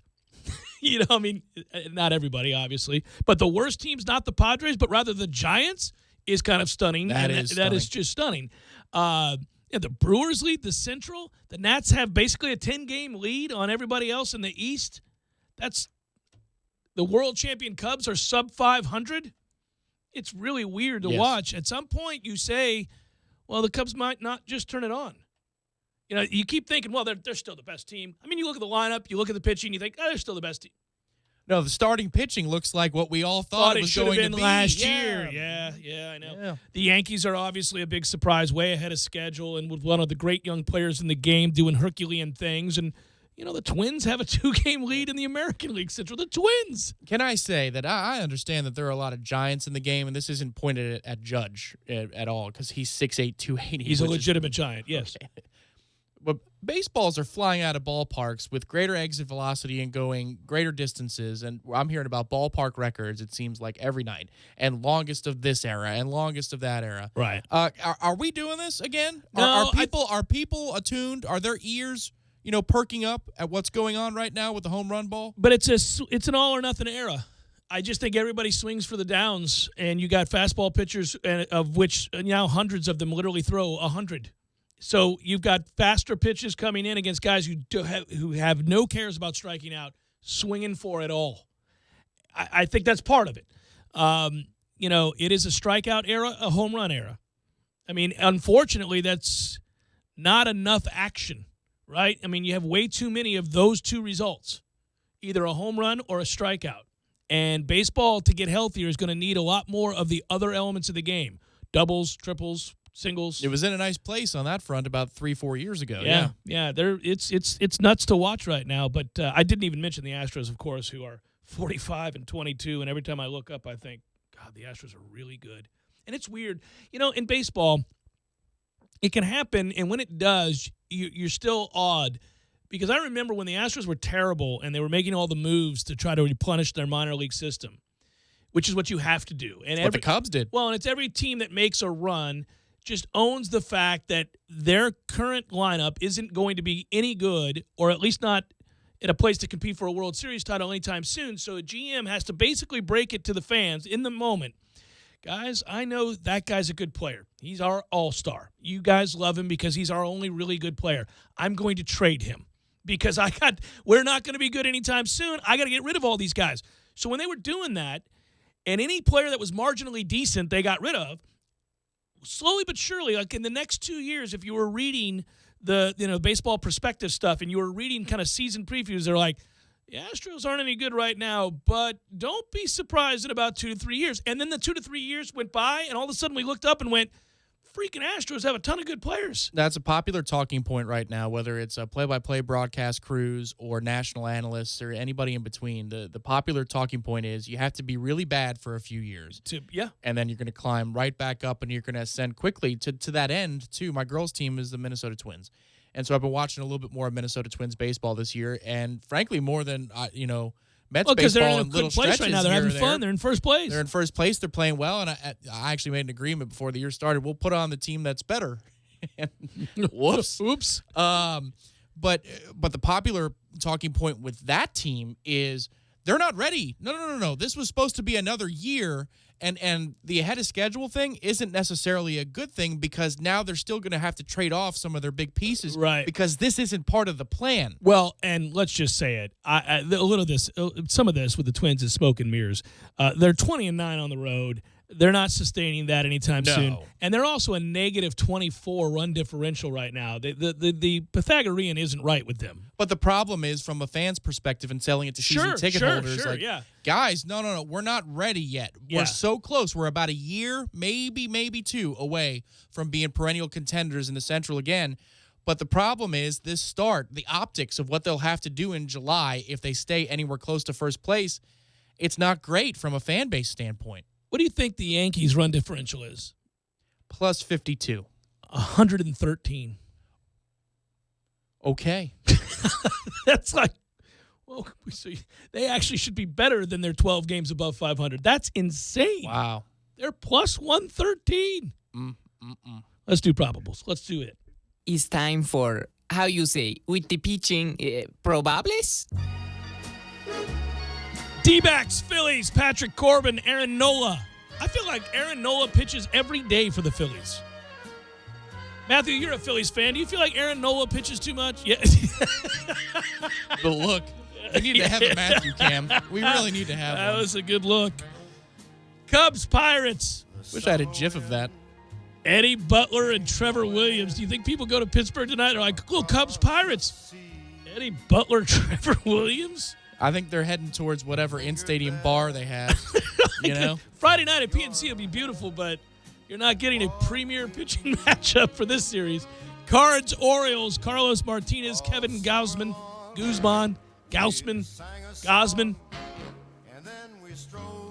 White Sox, Blue Jays, Jose Quintana. Freaking Quintana, man. Joe Biagini. Orgini. Hey, the papers. Dodgers, Reds, Alex Wood, Tim Adelman. I feel like Gausman and Guzman might have completely different heritage and, ancestry. I know. I just do that with him every time. I know it's not Guzman, but I can't help it. Rays, Tigers. Guess who? Erasmo Ramirez. Daniel Norris is going to pitch for the Tigers. I feel like I've met Daniel Norris. Like, I don't have any reason to believe that, but I feel like somewhere along the way, I ran into Daniel Norris, and we had a fine chat over a beer many years ago. And now every time I see that he's starting for Detroit, I'm like, I think I had a beer with Daniel Norris. Nice guy. Just won't shut the up. Mets. Well, this probably isn't an ideal matchup. Max Scherzer is going to go for the Nationals. That's a problem for you. Steven Matz, who pitched really well last weekend in Atlanta. But then he was weird. Didn't he have a terrible start or something prior to that? This is start two. He looked sharp on Saturday. All right, maybe it's a good matchup. All right. Marlins, Braves, Dan Straley and Sean Newcomb. Mariners, Rangers, James Paxton, Tyson Ross. We got Red Sox, Stros. Oh, good game. Drew Pomerantz, Mike Farage. Indians, Twins, Carlos Carrasco, Nick Turley. Good matchup, first and second place. 2 games separate the two teams. Big series. Got to let your girl watch that. Oh, then you're in the midst of a good series, too. Yeah. Looks like the CP, Vegas Wall. That's right. Padres, Brewers, Miguel Diaz, Junior Guerrera.